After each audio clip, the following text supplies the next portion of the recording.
dunk Carmelo Anthony, who you lot of think good wasn't a big additions. loss from Portland. Rajon Rondo, DeAndre Jordan, who is a scrub right now. He's not a good player. He sucks. But they also lost a lot of players, right? Kuzma, Harrell, KCP, Schroeder, Won't miss any of them. Macklemore, except KCP. Drummond. What do you think about the Lakers now? I mean, are the Lakers the consensus team to make it out of the West? Will Russ be productive come playoff time? Will Anthony Davis stay healthy? What's going to happen? I'll go first. No, Bro. you This is won't. my squad. No, Come you on, won't. bro. Let me Bro, go it's- first. Don't mess up the No, rotation. let him go first. Thank you. You had your turn. Exactly. You always messing up the rotation. Yeah, Don't worry, you'll though. live. You'll live. Keep your head up, bro. Listen, what do I really need to say about them? Truthfully? lot. I mean, not really. We have the best player in the world in LeBron James. Stop. Got the Let best him player. talk. Let him talk. Got the best player in the world in LeBron James. Obviously, that's clear. I'm not Obviously I'm not even clear. thinking You about don't even it. have Yep. a third Wow. best player in the world. Anthony Davis, when he's Chill. at his peak, when he's healthy, right. 100%, he's a potential Steph, top 3, top 4 KD, player he's in not the better than league. LeBron, When he's bro. healthy and on, we've seen what he can do at his best. 100%, I do believe that. Russell Westbrook gets thrown into this mix, and this is where things get interesting because people are down on Russell Westbrook, and it's because of his, Rightfully his so, shooting, though. his shooting woes, all this, his percentages are down. It's not even that. It's just the playoffs. We'll see. He's playing with LeBron. He's playing with Anthony Davis. Cool. I'll tell you what we're going to see, and it's going to be beautiful. It really is. We're going to see the three-headed monster of Russell Westbrook, LeBron James, and Anthony Davis win close to 65 games this regular season. What the? We're gonna be spectacular. Defensively, I expect us to be around the same as we usually are, right at the top of the league. Offensively, shooting is right now my biggest concern, truthfully. But when you have the motor of Russell Westbrook, you're gonna have a guy motivated like Anthony Davis is going to be motivated after watching his main competitor at the power forward position in Giannis Antetokounmpo win a championship and be the primary dog on the team to win a championship. Anthony Davis is coming with a different mentality this season. And he's coming in with some size, and he's going to bang down low. 18 push-ups a day? Hey, man, you can make fun of him all you want, but he's actually working in the gym, and you could see it visibly that he is getting bigger. Hold up. Rivers be at 24-hour fitness. He be working too. He's a grown man. He does 18 push-ups How a much day. do you do a night, Riv? 25. Okay, that's more. That's more. Listen, you might as well be an NBA pro player. Oh, I ain't 6'10 now. Okay, well, you're 6 foot flat, right? I mean, we've seen some smaller point guards. That being said, regardless of Aaron that, Brooks. my thing for us to be as successful as we want to be is Anthony Davis being a force down low. And with seeing him and his work that he's put in this offseason to actually put on some size, I do expect that to be what is going to happen in this regular season. And if Anthony Davis can be the center that we need him to be in order to win a championship, Lakers are going to be by far and away the best team in the Western Conference. Riv and JC, before you go. Did you name Dwight Howard? I did. Okay. 65 wins. That's I crazy. said it. Okay. I said it. So you believe the Lakers. 65 wins. 65 wins. 65 Okay. wins. Two of the players in their starting lineup Go ahead. Clown him. are Wayne Ellington Okay? He can and shoot Kent very well. Bazemore. Ken Bazemore probably A won't start. starting He's not lineup of starting. two players Ken that are Bazemore isn't starting. Bazemore and Ken Bazemore's not Ellington. Ken Bazemore is not starting He's been starting. in preseason. Okay, who's starting in place of him then? I'll be honest, probably THT. You think so? Probably THT. Oh, he's hurt. Is he hurt right now? Yeah, didn't he have surgery on his thumb, bro?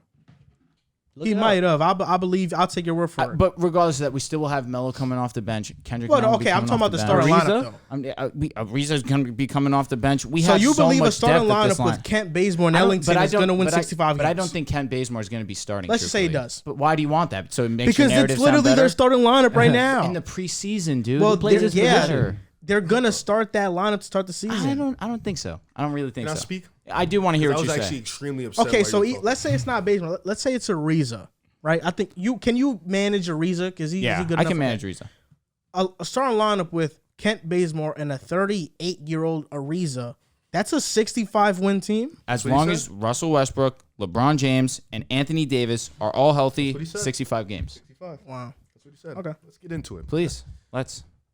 The Los Angeles Lakers lost in the first round last year. You know, Anthony Davis went down with an injury. We know why they LeBron lost. couldn't stop talking and let me continue. All right, grown man. Let me hear They it. lost in the first round, and This Anthony is as a Davis rival. got hurt, and LeBron couldn't. He quit on his team. You know, he couldn't get them to win. Colored He too couldn't much. thug it out.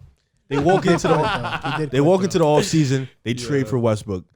Okay, now you have a big three of, and LeBron has one off big threes. He knows how to manage it. So it's gonna eventually look lookable. You know, at one point in the season, it's gonna look all right eventually.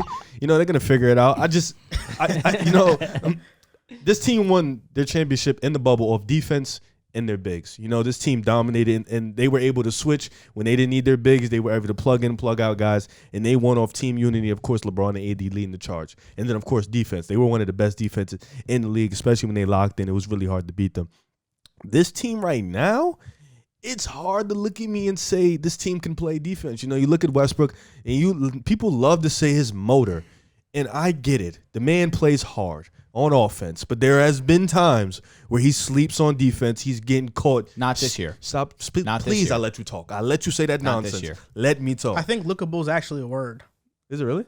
I think it is. You were. I just searched it You were up. checking me though. Yeah, It sounded like something that's not a word. Oh, is it really a word though? No, it is a word, yeah. Nice. Well, the sources are Wiktionary and Urban Dictionary. We're gonna live with Urban Dictionary.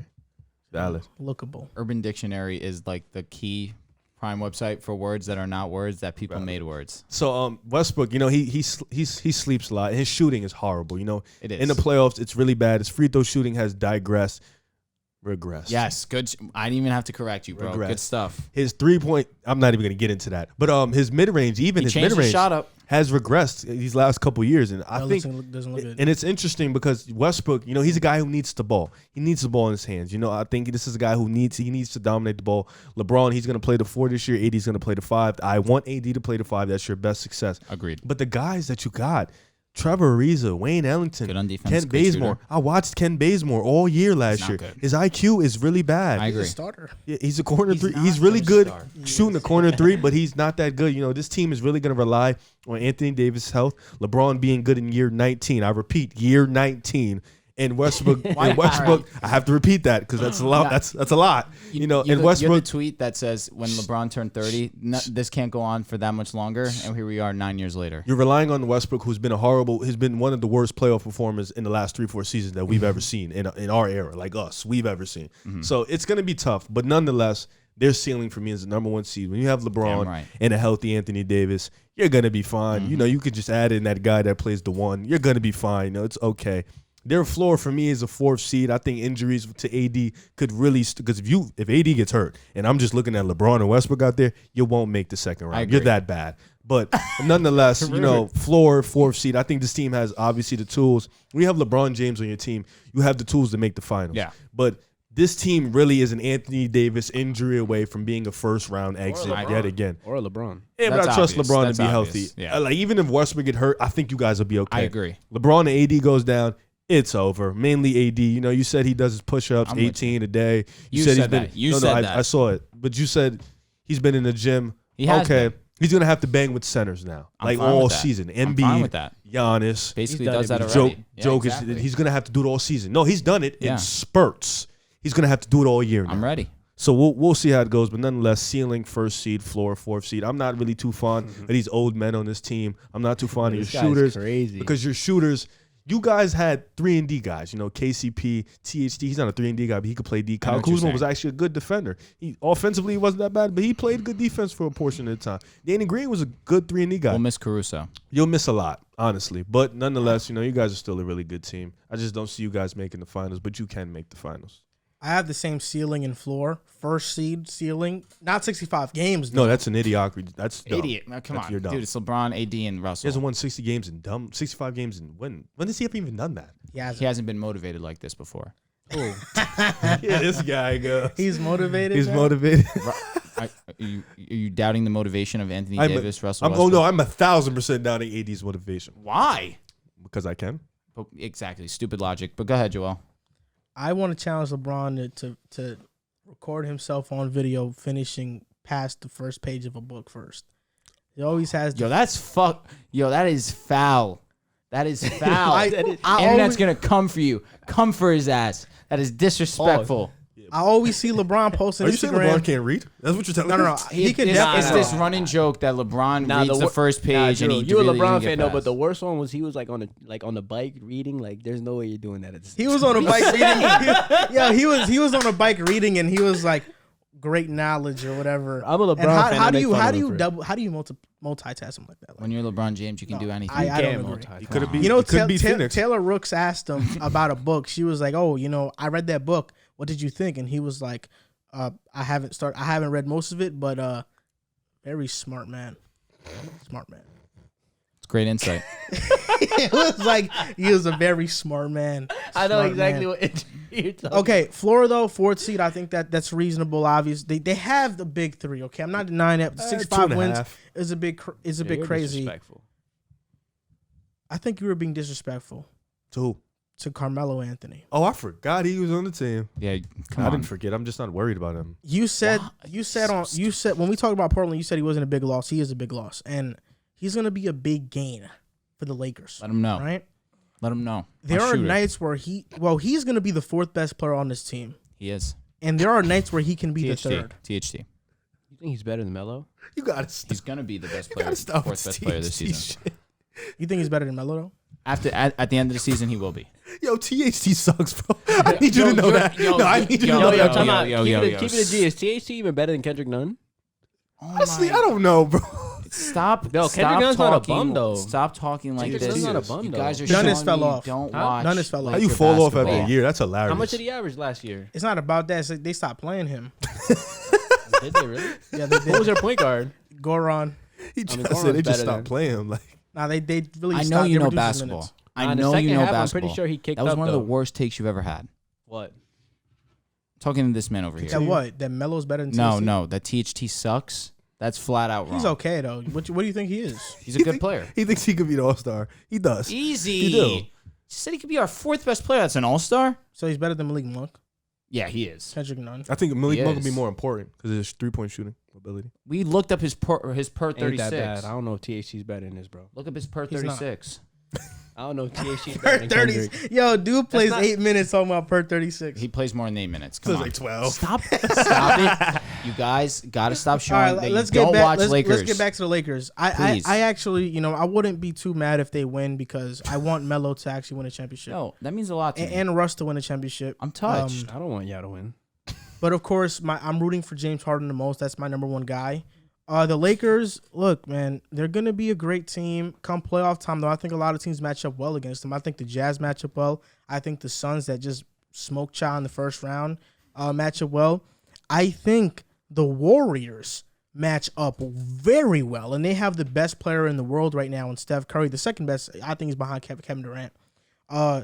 LeBron is not a top 3 player in the world anymore. Mm-hmm. I mean, it goes KD, Steph, Giannis, and then LeBron. He's 4. He's not a top 3 guy in the world Giannis anymore. isn't in your top 3. Giannis isn't my top 3. What did you say? He said KD, Giannis. Giannis. Oh, Curry. Yeah. KD, Giannis, Curry. Yeah, Then, those are my top 3 oh, players. then LeBron Then at LeBron 4. is 4. Yes. I'll wait till LeBron's healthy, though. So Lakers, Because LeBron yeah. was the MVP when he was healthy, but It's going to be scary, bro. okay. Lakers, yeah, they're the Yeah, I did the favorites to same make thing it 2 out the years ago. West. We'll see if that happens, but my ceiling for them is 1st seed, winning championship probably. 4 seed, their floor, and their floor is losing in the second round as well. I mean, hey, I can't.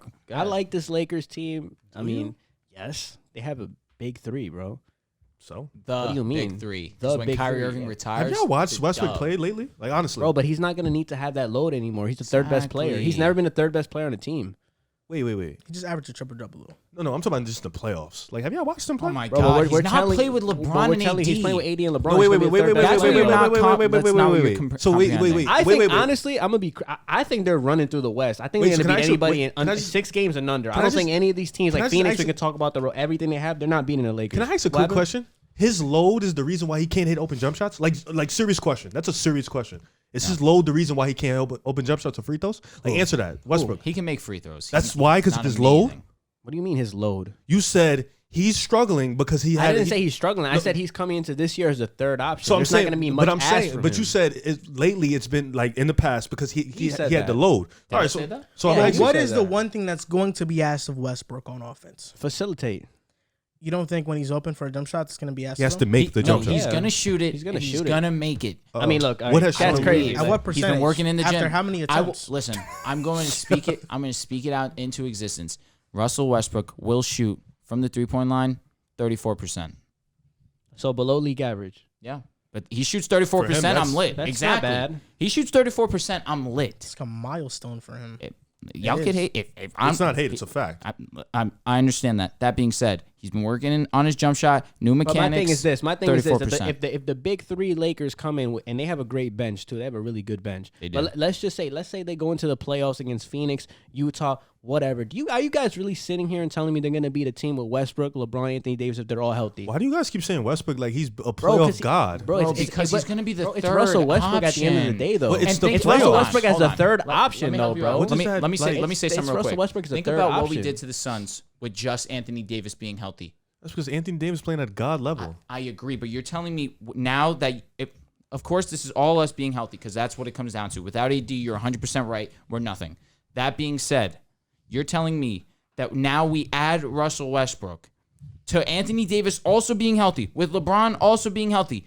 We have to worry about teams in the West after we just We're not even talking about their bench with additions. Anthony. Exactly. It's Well, funny hold on. because you know how we were just talking about how Rudy Gobert can't guard guys who like in the perimeter because they can shoot. Anthony What are Davis. you about to say? It's gonna be hilarious when they put Rudy Gobert on Westbrook because they've done it before.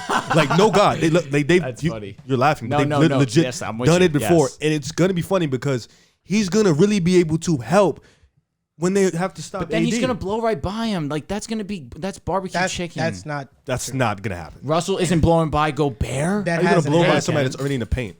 But you're saying that he's gonna help on. You act like on Westbrook. Russ. Yo, you act like Westbrook's a terrible, like that bad of a mid-range shooter. It's not that bad. His mid-range shot is not terrible. It's not that bad. Damn, you guys must have missed some playoff basketball lately.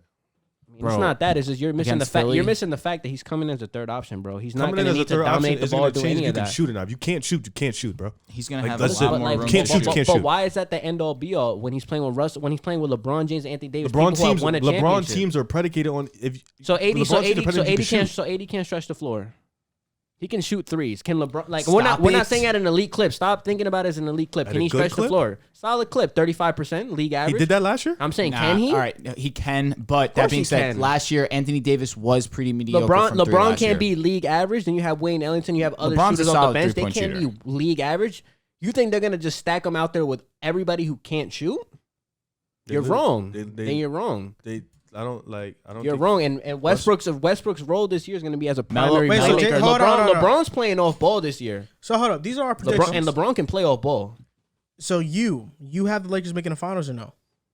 No. Yes, I do. I don't. You do. Yeah. You said they're running by the West. Quote, running by the West. No. I'm. You can. No Well, team. this is gonna be clipped. No. Yeah. No. I'm saying you guys could come back and whatever. I don't care. I'm. You think a they're betting running man. to the West? Yeah, they're gonna win every game in under 6 games, every series. That's Book crazy. it. Book it. I'm dead serious. So the Lakers. all these little sons, like these little, they got shooters, defenders. It's not gonna matter. The Lakers have a big three, bro. You're gonna find out, bro. Yo. And if they're all like, this is barring injury, though. I mean, if they get injured, then my I'm not whole gonna forget this. Then my I'm really whole, laughing at you your know, big three. then my Forget whole thought changes if Anthony Davis, LeBron are out. But if they're all healthy, they're running through the West, bro. Their biggest competitor, in my opinion, was the Clippers with Kawhi Leonard, and even then, I think they can beat them in 6 games. Are the Lakers winning the finals? You said they're running to the West, bro. Yes. But the thing is, the East. Wait, but time Oh, out, though. relax. Yeah, like It's Yeah, just for real. You're mad nonsense. antsy right now. Word. This is like, nonsense. how is They're this running to the nonsense? West, They're bro. running through the hold West, up. Just bro. answer the Nobody's beating question. them. Are they beating the Nets? That's for the question, Wait, bro. with They or got without, a big with or three. without Kyrie? Come on, we know the answer to that question. Nah, I feel like there's a chance that Kyrie could come back. but Okay, both. Whatever. Give us both scenarios. with Kyrie, I think we can beat you. Without Kyrie, I don't think we can beat you. Lakers winning championship? You're asking the wrong guy. Answer is yes, obviously. Or maybe Without you're Kyrie, I right don't for think we the could record. beat With them. all right, but being 100% Riv, real. Riv, if Milwaukee Kyrie could beat them? plays, Yes. Milwaukee could beat them. Yes. Milwaukee can beat the Lakers. Oh my god. They have the medicine for every guy you just named. They have the medicine for AD. They don't even need To stop medicine who? for To Westbrook. stop thing is, who? they have Giannis, They have Giannis, they they have have AD. Middleton, they have Drew Holiday. have Drew Holiday's LeBron, gonna they put have whatever Chris. you talk about, whatever this Westbrook guy you keep yelling at. Drew Holiday has the medicine for him. AD, Giannis, they're gonna duke it out. But Giannis, right now, Who's at guarding this LeBron? point, you're not Chris going to be able to guard Middleton, LeBron. but That's But just that's a big. That's a fact. That's big, But though. you know what's funny? How you guys keep saying who's going to guard LeBron? And wait, The Phoenix Suns had. Wait. Riv, hold up. But LeBron was injured though. Riv, get your last statement in because then we're moving on Yes, to agreed. Memphis. I'm with it. I think the Lakers can win the finals, but I think teams like the Utah Jazz can beat them. I think Oh, the they Suns can, can bro. beat Can the them. Jazz And I think even beat the He Suns? said Let me finish my statement. I apologize. I think the Utah Jazz can beat them. I think the Suns can beat them. And I damn sure think the Warriors can beat them. So time out. in a Wait, series. real quick before we go. You don't think LeBron and AD taking turns on Giannis, you don't think they could neutralize him or defend him really well? Or even someone like Dwight Howard coming That's in the a game for some great Spurs? wall. You talking about Ask them? me that- You're talking about them guarding LeBron and well, Ask nobody's me that guarding at the LeBron. end of the year. Talking about them guarding AD. Ask me that at the end of the year. I think Giannis, End of what year? This season? end of the season. Ask me at the end of the season. I mean, think when we Giannis see has who's developed. won? I think, no. No, regular like season, going bro. into the playoffs. Yeah. I think Giannis has developed the jump Yo, that shot jump this shot. year. Nah, if he hits Yo, that jumper, That it's clip scary. was crazy.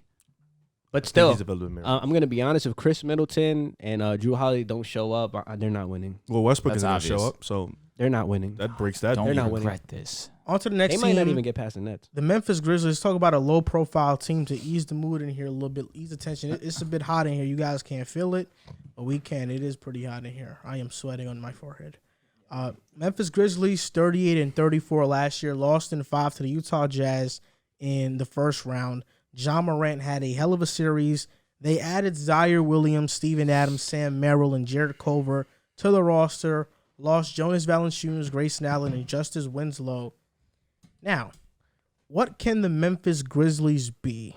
And let me just get into their team a little bit. I think Desmond Bane getting added into that starting lineup is going to be huge for them because he ran point guard in the summer league, and I think Desmond Bane has the ability to create and facilitate, and that's something that I'm locking in on what you say. Yeah, you're locking it in a way that I feel like you want to say something. No. I'm good with Memphis. I think Desmond Bane has shown the ability to create for others, and I think that's what Memphis needs right now, somebody else to complement John Moran in that way. He's also one of the league's best three-point shooters, and that helps a ton. Dylan Brooks, we know what he is, lockdown defender. I do think in order for the Memphis Grizzlies to take that next step, Jaren Jackson Jr. has to take that next step. Thank you. And we've talked about that before. I told you, Riv, that For a while. the Grizzlies go as far as Jaren Jackson goes because he has to develop into an all-star for them to be a legit threat in the West. And so far, his health has just stopped him from doing that. But he has Defensive Player of the Year potential. He is the X factor for the Grizzlies. Steven Adams fits that grit and grind mold of the Grizzlies more than Jonas Valanciunas. He's a very hard screener. The Grizzlies, for me, I think ceiling is a 7-6 seed. I think around there. Their floor is a playing team. I can't go all in on Memphis just yet because I don't know how big of a loss Jonas is going to be.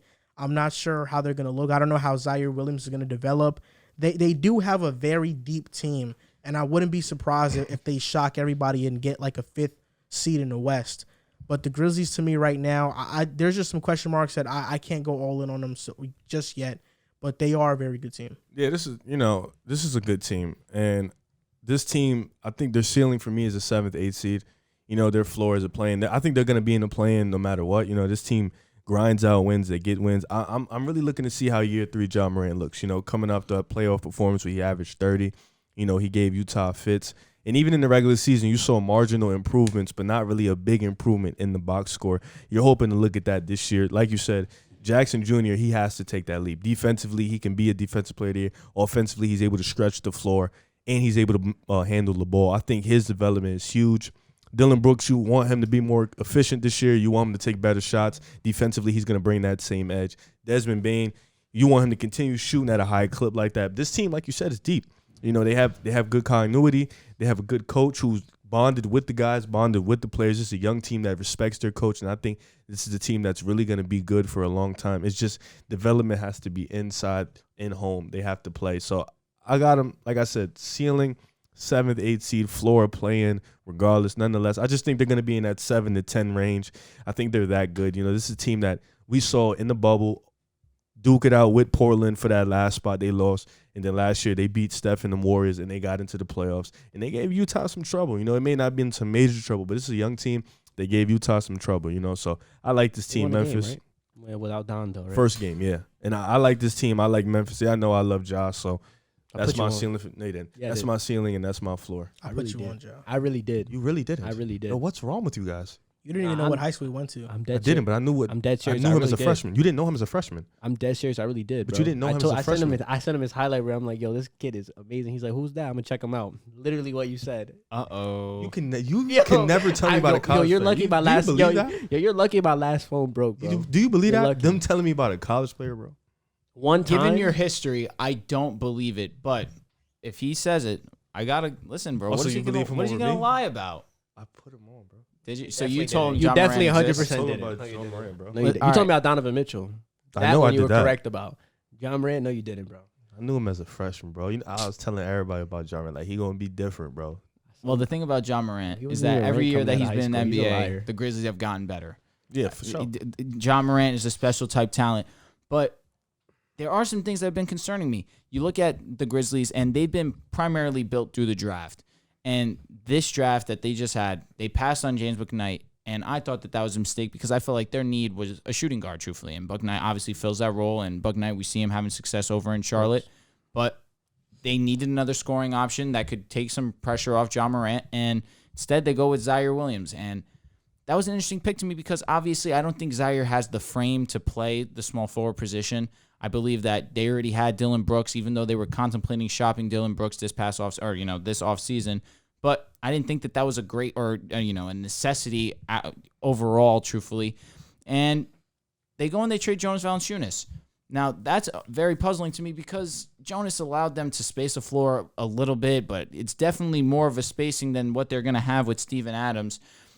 You have Jaren Jackson back, and that's definitely the huge part of probably why they were more willing to trade Valanciunas, because Jaren Jackson is a versatile player. Like you mentioned, he can space the floor.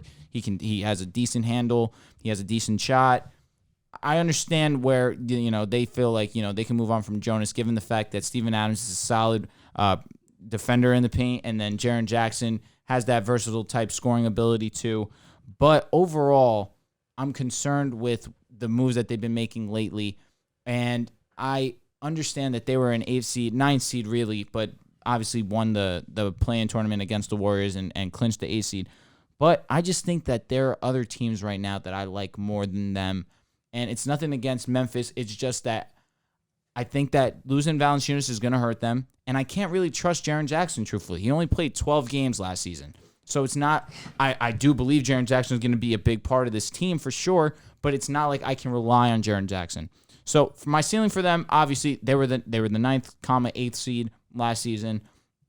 I think that it'll be similar to that. I think they could be around ceiling 7 to 8, but the floor for me is just missing the play-in tournament, truthfully. There are some solid teams that are up and coming in the Western Conference, and the Grizzlies are going to have a hard time getting better because they're not going to be able to attract free agents. And if they're not going to continue, if they're not hitting in the draft like they have been recently, given John Morant, Jaren Jackson, obviously, we're going to see with Zaire Williams.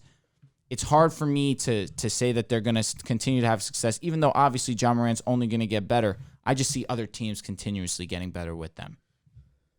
Me or you? You can go. Okay. I mean, what's my outlook on this Memphis Grizzlies team? I think their ceiling is kind of the same as Portland. I think they're an 8th seed to play in, and their floor is a play-in. I think this team's good enough to make the play-in. I think John Morant is a really good point guard. I think he's obviously good enough to get you there as your man. You have Jaren Jackson Jr. I mean, he played last year 12 games. I'm looking to see a more healthy season from him. I didn't like the fact that they traded Jonas Valanciunas just because I think they regressed at the center position. I don't think Steven Adams is as good as Jonas Valanciunas. As far as like the rest of this team goes, I mean, I think this team just screams 8th seed to play in. I don't think that they've made any major accusations or anything accusations to get better or put them over the hump to make them a stamped playoff team like these other teams. So, like I said, I think this is an 8th seed to a play-in team, and like I said, I didn't like the addition of Steven Adams. I would have liked for them to keep Jonas Valanciunas. I just think he was a better player center. I actually don't think their spacing is gonna suffer much, ironically, from Jonas leaving. Okay. Because Desmond Bane's in the starting lineup. Yep. That's why. Okay. And when you have Moran, who I think can improve his 3-point shot a bit, For sure. Desmond Bane, who is lethal. I mean, this guy is 40%, right? 44%. This From guy three, right? is. I wanted the Nets to get him. This guy is the American sniper from the 3-point line. He is a marksman. Dylan Brooks, average 3-point shooter. Jaren Jackson, really good 3-point shooter. I don't think the spacing is going to be. Jaren at the 5 and maybe Kyle Anderson. I hope so. 4? That can be a very good lineup. But I think that's why I don't think their spacing is going to suffer so much. But I still have questions about how good this team can really be. I know that they're deep. I mean, you look at their roster from the 6th man to the 14th guy on the roster. It's a lot of very good players, but there's only so much minutes to allocate. So who's going to play, who's not going to play? We saw Brendan Clark not get many minutes last year. Xavier Tillman stepped up. Anthony Melton with Tyus Jones. They have a lot of good guys, but I'm not sure if they move the needle for me per se, and that's why I think the Grizzlies are a playing team. I could see a scenario where they're a 6th seed and they shock all of us, and we're like, wow, this is the surprise team of the NBA, but I just don't see it happening. And let's move on from the Grizzlies because I don't think people want to hear us talk about Memphis for so long. I kind of don't want to talk about them. The reason why is because this next team we're going to talk about is very fun. They play fast. They play explosive. Small ball lineup. The Golden State Warriors. I know this right here is going to get heated because Riv right here is a Steph Curry fan. He became one after he won a championship. He wasn't high on him before. He's a bandwagon. Yo, you're sick. Nah, that's kind of true, though. You wasn't high on him before, bro. Nah, I became a fan. You literally said first his MVP year. You literally called him Glass Ankles Curry, bro. No, his first MVP season, I became a fan, though. It wasn't after he won. It was his First MVP, okay, so you became a bandwagon. You didn't believe in him before. I guess. Didn't you just become a Bucks bandwagon? You know what? Let's get it. Well, I thought you became a fan his unanimous MVP season. That's when you really started to jack him. Before that, the first MVP year. Because I was rooting for him that he should have won it. And people were trying to say Harden should have won it. I think Harden should have won it. And the unanimous, I took off. It was like, yep, I'll go where he go. At that moment. What a bandwagon. This Derrick Rose. You're not allowed. Nah, he's still one of my favorites. You're not allowed. Yeah, you need to stop. You see all the jerseys you have in here? What jerseys? You have Nets jerseys. You're not a Nets fan. You have Rockets. more Nets jerseys than Knicks jerseys. You're sick. Like, crazy. Like, have you guys ever seen The Herd with Colin Cowherd and when he has a guest on, his facial expressions when somebody else is talking? Like his facial expressions would be like when somebody else is talking. But on to the topic. Golden State Warriors, they finished 39-33 last season, lost to the Lakers in Memphis. They added Moses Moody, Jonathan Kuminga, Bielitsa, who was a EuroLeague MVP, tough. Otto Porter Jr., Andre Iguodala, Chris Chioza. and they lost Jeez. Eric Pascal, Bazemore, and Kelly Oubre. All players that didn't fit their Thank system God. or were trash. Golden State, to me, Here we go. I love this team, man. I'm sure you adopting this team for the season. Oh, no, you're not. No, Yes, you're not. No, you're not. I filed the paperwork. You're a They're Nets mine. fan. You're a Nets fan. You adopted the Nets. Oh, yeah, I love the Nets, too. That's my East team, Can too. you stop? No, your East team is the Knicks. Knicks, Nets, Warriors. I have them all. We're not allowing that. We're not jacking it, but okay. You can't come to the Warriors side. I have them all. The Warriors, they were the 5th seed with Steph Curry when he was healthy. And then they fell off because he got hurt. And that roster was pretty bad. With James Wiseman starting, they started off slow. And when he got injured in 23 or 25 games, one of those, when they played small with Draymond at the 5, the Warriors were on a 60-win pace because Steph Curry was playing phenomenal. He's a human flamethrower. And the Warriors had a top 3 offense in the NBA. Take a look at the roster. That's not top 3 offense in the NBA worthy, but it became that because of how great Wiggins. Steph Curry is. That's why Steph Curry is no less than the 2nd best player in the world right now. If Steph is not the best player, he's the 2nd best. And there's no debate. There's no argument. There's nothing around that. There's no way. Is this Joel? Yes. Steph Curry, is he going for the MVP this season? I think he is. I think the Warriors can finish with the best record in the Western Conference, and it's not a hyperbole.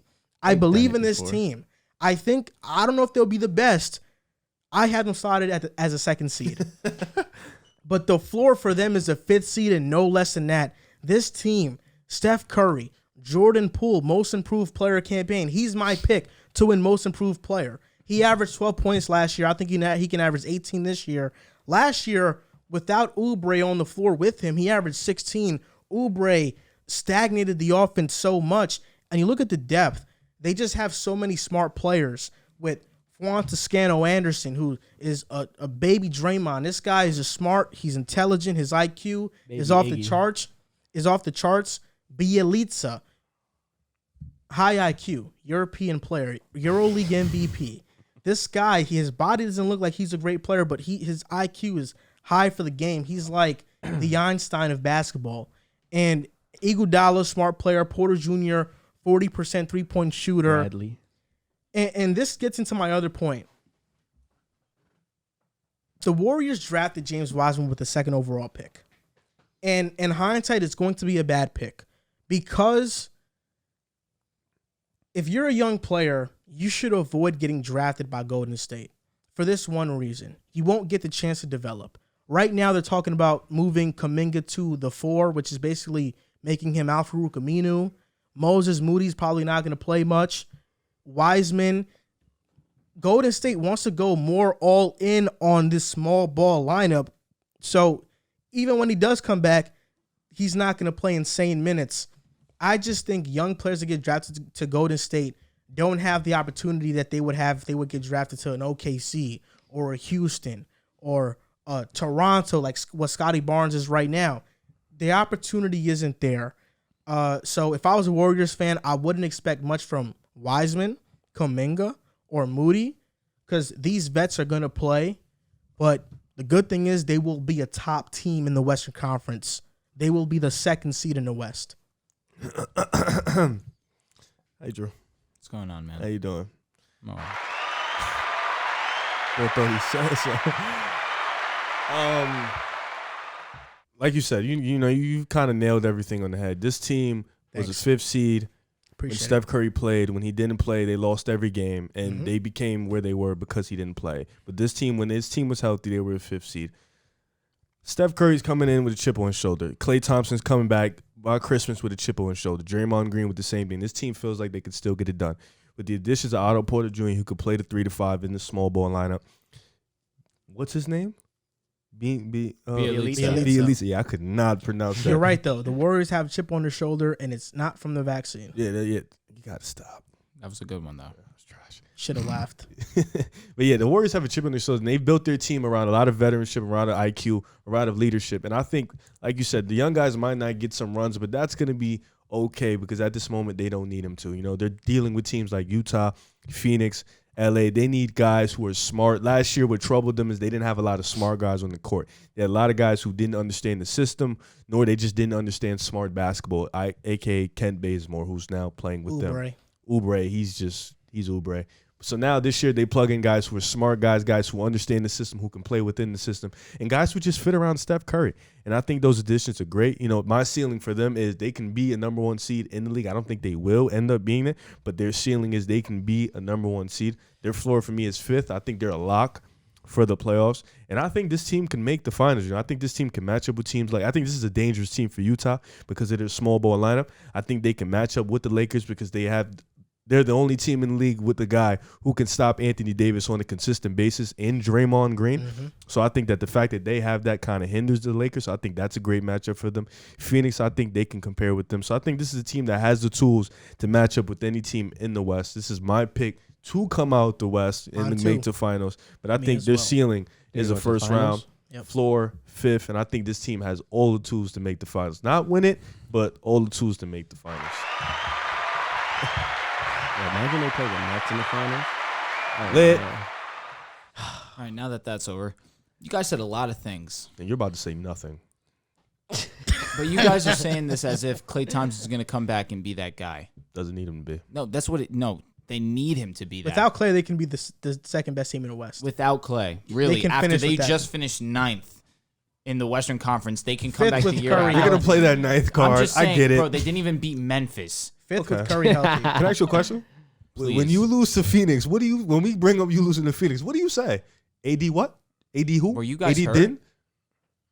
Steph Curry, yeah, he got hurt. The reason why the team was 9th seed was because when Steph didn't play, Excuse me, I'm it talking was 10 about the games. game. They didn't win a game. Yeah, you're bringing up something that I'm not even referring to. No, because you're talking about the 9th I'm seed. talking They about wouldn't be a 9th I'm seed. talking about the plan. Oh, You okay. guys could have beaten Memphis and gotten in. Could have beat your guys too. You could have. You lost both times. LeBron And hit this that is the bullshit. roster. This is the roster you're saying. It's not the roster. What's the difference? Bazemore really? and Oubre's not there. Okay, They're not there. and you bring in what? Otto Porter Jr. You needed Otto Porter Jr. Avery Bradley. Otto Porter Jr. is better than any addition you made outside of Westbrook. And Melo. And Melo. Yeah, That's close. It's really close, though. I ain't just. Can you relax? Like Otto Porter's done anything these last few years? He's a good player. He's a good player. He's a good player. He's a good player. Juice face. Anyways, you guys, listen, my whole thing about the Warriors being good this season is predicated on Klay Thompson because from what I saw last season from the Warriors, you're 100% right. When Steph was there, the team was solid. But regardless of that, they still, with Steph Curry, lost 2 games to not make it into the playoffs. I'm taking that into account. Now, Klay Thompson needs to be in this roster for me because, one, obviously, he's probably, in my opinion, the second best shooter of all time. You add him into that lineup. Obviously, I don't think the injury is going to affect his jump shooting at all. Now, what I do worry about is his defense. Obviously, torn ACL, torn Achilles, back-to-back seasons. I'm not expecting his defense to be what it was 100% for obvious reasons. That's 2 of the worst sports injuries you could have, and he had them back-to-back. But my ceiling is if Klay Thompson is Klay Thompson, I would say 90%. If he's 90% of what he was, they could be the 1 seed for sure. But it's predicated on Klay Thompson. This whole thing that they could be the 2nd seed without Klay Thompson's borderline ridiculous. You want to know why that assessment is wrong? Because the Warriors were on a 60-win pace without Klay Thompson. Not worried about that. You should be. I'm not because you know what? If they were really that good, they would have won either against the Lakers or Memphis. And Memphis It kind came of down to it. It was great games. no, they were. It was a LA great was a game great against LA. Memphis, it wasn't. That was a good game. What was the score? It was OT. They went to OT. If that's true, then I apologize. Oh, you're 100% right because Draymond took that terrible Yeah, last look who shot. did it. Yeah. Say it again. Yeah. But that's why you need that other option of Klay Thompson. That's Jordan Poole. But then you guys are really thinking that Jordan Poole, which I'm not out on. I He's do believe nice. he is nice. He's way better than THT. Yes. Like, not even close. Okay, That easy. is, though. That's He's the not funny in- thing. he's Nah, better he than really Malik is. Monk, THC's Kendrick complete. Nunn. THC's complete. Jordan Poole is lights out. He is very good. He's a very good shooter for sure. That being said, if he can take over that obviously to a lesser degree Klay Thompson role, but where's the defense? That's the missing piece right there. Klay. Wiggins. Well, to me, it's not even about that because he's not Klay. But with Jordan Poole and Steph Curry, this is the closest thing that we're going to see to what if Steph played with CJ McCollum. That's what Steph and Jordan Poole is more CJ and Dame than it is Steph and I Klay. need to see Jordan Poole do it in the regular season before I can go on board with y'all, which is more than fair. That being said, if Klay Thompson's bat is let's say 60%, If Klay comes back 60%, you're hype. you got Steph, Klay, Wiggins, Otto Porter, Draymond. That is 340+% shooters. And then Agreed. Wiggins, who shoots that above Decent average clip. clip. Yep. Then coming off the bench, you got Poole and Bielitsa, who's going to shoot And 40%. JTA. Bielitsa And these JT last couple of years has been irrelevant. We'll see though. He's going to shoot 40% from the clip. You know that. Maybe. He's going to shoot. And if not, If 38. he plays though, because you guys 38. are saying like Wiseman's never going to touch the court either. No, which Wiseman I- was- Wiseman's going to play. but I don't think Bielitsa's going to get more minutes than he does. I don't think that. They could play 4 or 5. Bielitsa in Miami got almost no burn. Bam is in front of him. Bielitsa Wiseman in is no Sacramento Bam, bro. got cut like a bad habit. That is fair. It's like, why do we think that he's going to come to a team that we think? I mean, we've seen guys. I mean, off the bench, if they have that lineup, man, you got the sniffles, Yeah, dude. my fault. It's not my fault. You're not your fault. It's good, bro. You know, you're sick. It's cool. I don't know if you're sick or I'm not sick. Bro. Okay. Don't disrespect me. Avery Bradley's a decent pickup too. Listen, if Klay is not there, Well, I don't think everybody's gonna play. really at all, I don't think so. I mean, He was just he's a fill out he's the only roster. really. Yeah. I mean, he's not bad defensively. If you I mean, need, Klay's a I gonna- think defensive the piece. bench is Iggy, JTA. If Clay's healthy, Poole, Wiseman, Bielitsa. That's Clay's what I think it is. nothing's gonna stop Clay shooting, bro. So No, you have no, to no, just no. you have to we Yeah. know the shooting's gonna be there. But the biggest reason why Golden State No, was so yeah, dominant the is defense, because his of defense. course. But I think right now at this point in their career, they're established where they're more of a team defense friendly, and Wiggins being able to step into that primary defender, Yeah. and being able to guard other teams' best players is going to help Klay, where now he can guard the secondary. So the starting roster, if Klay is there, is going to be Steph, Klay, Wiggins, Draymond. And probably that scrub Looney. I don't love that. I don't love that either. I don't but love he plays that. good But defense. that's the team that you're saying is going to be a Well, second. because of their bench. I think that the Suns are better than as a whole. I'm taking the Suns. The Utah, I Sun- wouldn't the take. Warriors would dog the Suns. No, they wouldn't. They were the Warriors are probably dog the Jazz because of the small ball lineup that they can run. I agree with that. That being said, the Lakers, we just gave them a decent matchup with LeBron and AD at not even anywhere near 100%. And the didn't have Warriors Klay. weren't 80. They weren't even 75. They were playing. The Warriors Oh, were playing 8 guys. Okay, but 8 guys. who was hurt? Who was hurt from the other Wiseman than- was hurt. Oubre didn't play Wiseman that really game. barely Wait, hold up, plays. hold up. I feel like you're underrating Steph, bro. How? What do you mean? So Underrating Steph? the Lakers could give the Suns a fight, but the Warriors can't with Steph. Huh? Say that one more time. I'm sorry. Like the Lakers can give the Suns a fight, but I said the Warriors can't with Steph. yes. So you don't think the Warriors can give the Suns a fight with Steph? I think that the Suns win that series in 6. Oh, okay. That's valid. So with just Steph and no second co-star. Yeah. So you're telling me Steph? If Klay is, so you're if Klay telling is me? there, oh, listen. Like I said, if Klay is there, my whole thing is predicated on if Klay is Klay, I'm with you guys. But you guys are trying to tell me that without Klay, they could go to the finals. I said that? Oh, okay. No, I said they could be the second. I said they could be the second seed. They're your favorites to come out of the West. Yes, because they're gonna get Klay back. But Yeah, like, Klay's coming back. Throughout the regular season, when they don't have Klay, they're gonna win a shit ton of games agree. because of Steph. Steph is going to be that. They were on a 60-win pace with no spacing, and now they literally. brought that in. Like, I think we're underrating Steph. As crazy as it I'm not not trying to underrate Steph. No, he had no obviously. spacing, though. No, Like, it was none. Steph is the understand human that. torch, bro. No, obviously, he's the greatest shooter we'll legitimately ever will see in our lives. We'll die and we won't see another one. That being said, without Klay, I'm not high on them. Well, Klay's coming back, so stop Okay, saying that's without- you, without- Rev. That's no. you. That's Yeah, you. no, what do you without think Klay about the at- Warriors? At his normal place. I kind of agree with Andrew in the sense that I don't think that this team can really win it. He kissed you, yo. That's crazy. I don't think that this team could really win a championship without Klay being that second best player, that splash brother that accommodates Steph Curry. I mean, Well, let's just talk We have without to- Klay. well- In the regular season, where can they finish? I think they could finish anywhere from the 4th to the 3rd seed, Okay. which is I'm just all solely based off Steph's greatness. But I mean, we do have to realize that like this isn't the same Warriors team from 5 years ago. All these guys have age added on them. Draymond Green, obviously, we know he's not a great shooter, right? We know he can't really space the floor, right? If Klay Thompson comes back, I agree with Drew. With that ACL and Achilles injury, you're not looking at him as the same all defensive player.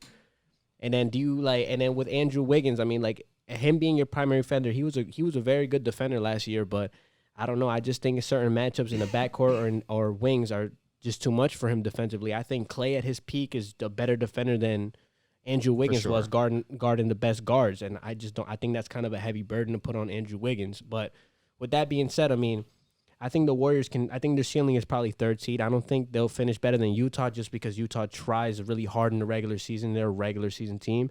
And then I don't have them over the Lakers just because of the Lakers' star power if the Lakers are healthy. But I have the Warriors anywhere from the 3rd to 4th seed. They're going to be good enough to get home court advantage in the first round, and they're going to be good enough to beat whoever is the playing team or whatever team slotted in that position to play them. They're going to be good enough to play them. My problem with the Warriors is the same issue as him. I don't think that these guys are contenders without Klay Thompson. You can say they were on a 60-win pace, but I highly doubt that they were going to win 60 games without. You could say the pace, but I highly doubt that It's team easy to as say. constructed was going to win 60 games. But I mean, if they're all intact and ready to go, I still think the Lakers are just better than them, in my opinion. I think the Lakers are going to come out. But I think it'll be a good Western Conference Finals matchup. I still think they'll lose in 6. But, I mean, I'm just not sold on the Warriors. This isn't like the Warriors team that was like 5 years ago, this super team, this team that won 73 games. All these guys got older. Guys have more injuries on them. Draymond Green regressed as an offensive player. He keeps regressing. I don't know how he keeps regressing as an offensive player because he wasn't that good to begin with. So, I mean, with that being said, I mean, ceiling third seed, floor is 4 seed. I think they're good enough to secure home court. I'm not going to disrespect Steph Curry like that. I got a question. The Warriors won 39 games. My apologies. 39-33, right? Yeah. Steph missed 9 games. 0-9. That's crazy. So with him in the lineup, where do you think they finished record-wise? This season with Clay and all them healthy? No. Like Steph this past season when if he plays. I think they could have easily got 44 to 45 wins. Okay, and that's pretty fair. You give him half. In this past year, they played 10 less games in a regular 82 game season. So let's say they played 82 games. Where do you think the Warriors Where do you think the record would have been? If they play 82 games? Yes. I know what he's doing. He's trying to because you're adding on 10 games. That's all he's saying. You're adding on 10 games. Just putting it back to the regular season. You added half already with the. So wait, this is without Klay Thompson. This is just solely Steph Curry. This past season. He thinks he's being smart. So wait, it would be because how many wins did they have? 39. 39. So they had 44. I'm giving them half, so they'd probably be at 49. 49. You don't think 50? They don't win. They don't go 5 for 5. You want me to give you a game? Or they don't go 5 and 5. I would like you to give us a game. So 50. So 50 wins. 50 and 32, right? 50 win pace. 50 and 32. It's not that far from I think 60. people need to stop saying. I mean, but then like It's 10 full but games, then dude. again, we would also have to see who they play. Like, do they play the top teams in the league in that? It didn't 10 really game matter span? because they lost Or all do of they- those That's games. crazy. Like they That's lost all those crazy. games. To It the didn't top really teams? matter. Bro, It they doesn't went matter who they played. They 0-9. went 0-9. That's No, but I'm saying with Steph crazy. Curry, I say they would win. I would say they would win 44 games, like with the shortened season. Well, he's adding on those 9 games. So I think they But could I win don't think 48 to 49 games. Yeah, but I think people need to stop bringing up Steph and Draymond's age. I think they No, I'm not bringing up Steph's age. I'm bringing up the injury to Klay Thompson and the regression of Draymond Green as an But I offensive think player as as he's he's gotten regressed older. as an 'Cause he's not the offensive same player as But I he think used as to he's be. regressed as an offensive player, he's improved as a playmaker and I think even he's the gotten same better player. on defense. I think he's the same defense is- playmaker. Like he's he's on always all been- the world. No, he's on a different level defensively now. Even Draymond. This is the same Draymond Green we're talking about when they had the big 4 or when they had the big 3. He led the team in every category minus points. This is the same Draymond. But I'm just saying the thing that made them a cheat code that season was the fact that he almost hit threes at a 40% clip, which is crazy to say. That's crazy. It was 38. I think his It was 38. highest was like 35, 36%. It was 38. I don't think But that that's makes could be still, wrong. that's still ridiculous. It was 38. Look it up. But Regardless, this is what I want to say to that age thing. And you think he's gotten better as a defender he might have from his he might. defensive player of the year season? I doubt it. Bro, last Steve year Kerr- Draymond was ridiculous. Steve Kerr has said this, and he said Can I get some Compared space, bro? compared to his defensive player of the year season, Last year Draymond put on a show defensively. what about the season he won DPOI? Of course he did. he also doubt. had better teammates though. That's a fact. He was individually better too. But he But had he better was He was And much better. last He was season- really good. if on the I show perimeter, you he the was a better- Draymond numbers with him on and off the court, Bro, you wouldn't believe it. defensively, Like they're you insane. wouldn't believe Nah, it. last season he No, I'm was not. I'm not stupid. saying Draymond Green's a bad player. No, I'm I just know. talking about like we're getting. But Draymond you Green's getting talk old. about the age, but Steve Kerr, this is a guy who has rested Steph Curry and Draymond throughout their career. That he has limited their minutes for times like this where they need to play a lot. He's right. They'll play. 39%. I know what I'm talking about, bro. I know that one year he almost shot 40%. That's crazy. That's what unlocked them, bro. 39 is crazy. Yeah, that was his peak as a shooter. That's why it's so. Bro, and then in game it's so- 7, he hit it's so- 6 threes. it's So so just to wrap, surprising that to wrap this Golden he State regressed. segment up, me and Riv think they're making it out the West. I think they're. I think. Listen. I think if their cards play right, I think I can see a Western Conference matchup between the Lakers and Warriors. Clay at 70%. I believe they come out. And I don't think they're beating LeBron and AD, bro. I hope it happens because I think Clay at 70%. No, me too. I hope it happens too. I think at Clay at I hope it 70% happens. can I want guard to see. Westbrook. I want to hear what type of excuses come out of your guys' What's mouths when going they on don't with win. LeBron? You think Well, Wiggins going no, to he go can't, LeBron? but When they don't beat the it's Lakers. you just have to live with that because they don't have anybody for Steph. So that's more like so I him. trust More so AD, him. bro. I'm not going to wait. So you have them losing where in the playoffs? Who? Golden State? Yeah, They can make the WCF. Don't just, They no. WCF, okay, you Their, have their WCF. ceiling is probably WCF. Their floor for me, second round. Clay at 70% can guard Westbrook. I have the Warriors making the finals and losing to James Harden. the who? Steph Curry will never lose And to losing James to Harden James in his Harden. life. Like I need you to I understand. don't know that. about it. He's never lost to James Harden in his career in the playoffs. But KD, KD's never beat him either. You know that, right? He's KD gonna blew a do it 3-1 now. lead. KD, neither Dinkleberry dummies have never beat him. The only one who beat him is Kyrie. And on this he's Lakers not team, present. on this Lakers team, Westbrook and AD also have never beaten Steph Curry. Listen. Clowns, whole bunch of clowns. Oh wait, what? AD and Westbrook have never beat Curry. They have Only LeBron, LeBron. now. They have LeBron now. Doesn't matter. I'm They have talking out of your Westbrook. ass, Come man. on. Huh? It's facts. Should it? They have Westbrook. Westbrook's better than Klay Thompson. Clay can guard Westbrook. It's not hard. 70% Klay. It's not better than Westbrook. You can guard him. No, he can't.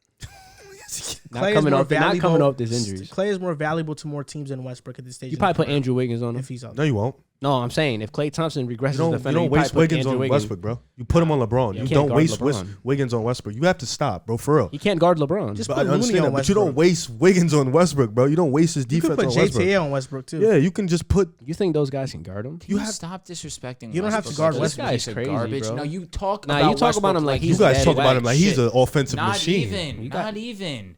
You just talk about him like he's legitimate trash. Like he's whack. There was a debate that No, Reggie you don't- Jackson was a better player like- for him last year. No Nah, cap. Like, I no cap. remember Like, that. I'm not gonna hold you. Like you sound like a Westbrook hater, but it's No, fine. you though. do. okay. We all had that great player we hate.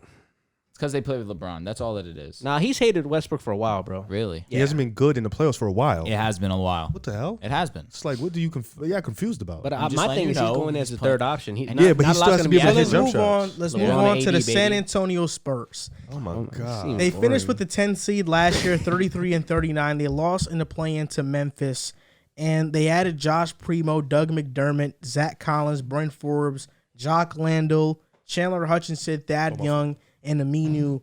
But they lost DeMar DeRozan, Rudy Gay, Patty Mills, Trey Lyles, and Gorky Zhang. Goodness. Are the Spurs going to be one of the worst teams in the NBA this upcoming season? And where do you think they'll finish in the Western Conference standings? This is actually one of my worst teams in the NBA. You know, I think they'll finish 13 to 15 seed, but I don't think they should be mad about it. You know, getting Thaddeus Young, I feel like they should trade him, get some picks. Al-Farouq Aminu. Yeah, he'll be gone. Doug McDermott, you know, it fills a void that they couldn't shoot last year. He helps. His Spurs pick. But at the same time, I'm really just looking at the Spurs, and I want to see how the young guys develop. You know, Spurs fans have been high on their young guys. Josh Primo, he's 18 years old. Keldon Johnson, DeJounte Murray, Derek White, Devin Vassell. Josh Primo projected top 5 pick in the 2022 draft. Yeah, that guy. Like they have been, you know, they're high on their young guys. So I'm really just honestly for the Spurs this year, this is just to look at their guys and their young guys in the development year. I feel like they should play hard nonetheless. Winning helps young players. But at the same time, for me, I think they're going to be one of the bottom teams in the league. And I just think this is a year for me to just look at their young guys and see how they progress and play together, honestly. So my analysis for this team, actually, you guys can look at it. It just says yikes. They had a rough offseason. They lost a lot of their key guys. Obviously, last season, LaMarcus Aldridge went on to the Nets. Obviously, DeMar DeRozan's now with the Chicago Bulls. They're now relying on DeJounte Murray, Derek White. Just a bunch of guys that I'm just not overly impressed with, truthfully. DeJounte Murray is a solid ball player. I'm not going to take that away from him. Derek White has some potential to be a solid ball player, too. I just think that the sooner that the Spurs realize that they're not contenders or they're not going to be perennial playoff, you know, or not have consistent playoff appearances, that they need to take a look at themselves and realize our squad is just not good enough right now. Let's take a couple seasons. Let's be at the bottom of the Western Conference for now. Let's sacrifice now so that our future can be strong. I think that given the fact that president. Yeah, thanks.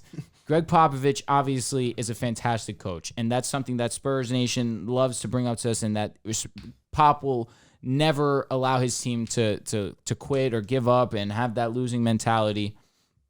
And I agree with that to a degree, but it gets to a point where you need to put your future at the forefront. DeJounte Murray, you could keep him. I'm fine with keeping DeJounte. But like you mentioned, he's whatever. I'm sorry, Thaddeus Young. If Thaddeus Young was a very firm piece last season for the Chicago Bulls. You could see if you get maybe a first-round pick if he starts balling for you guys. Maybe something around those lines.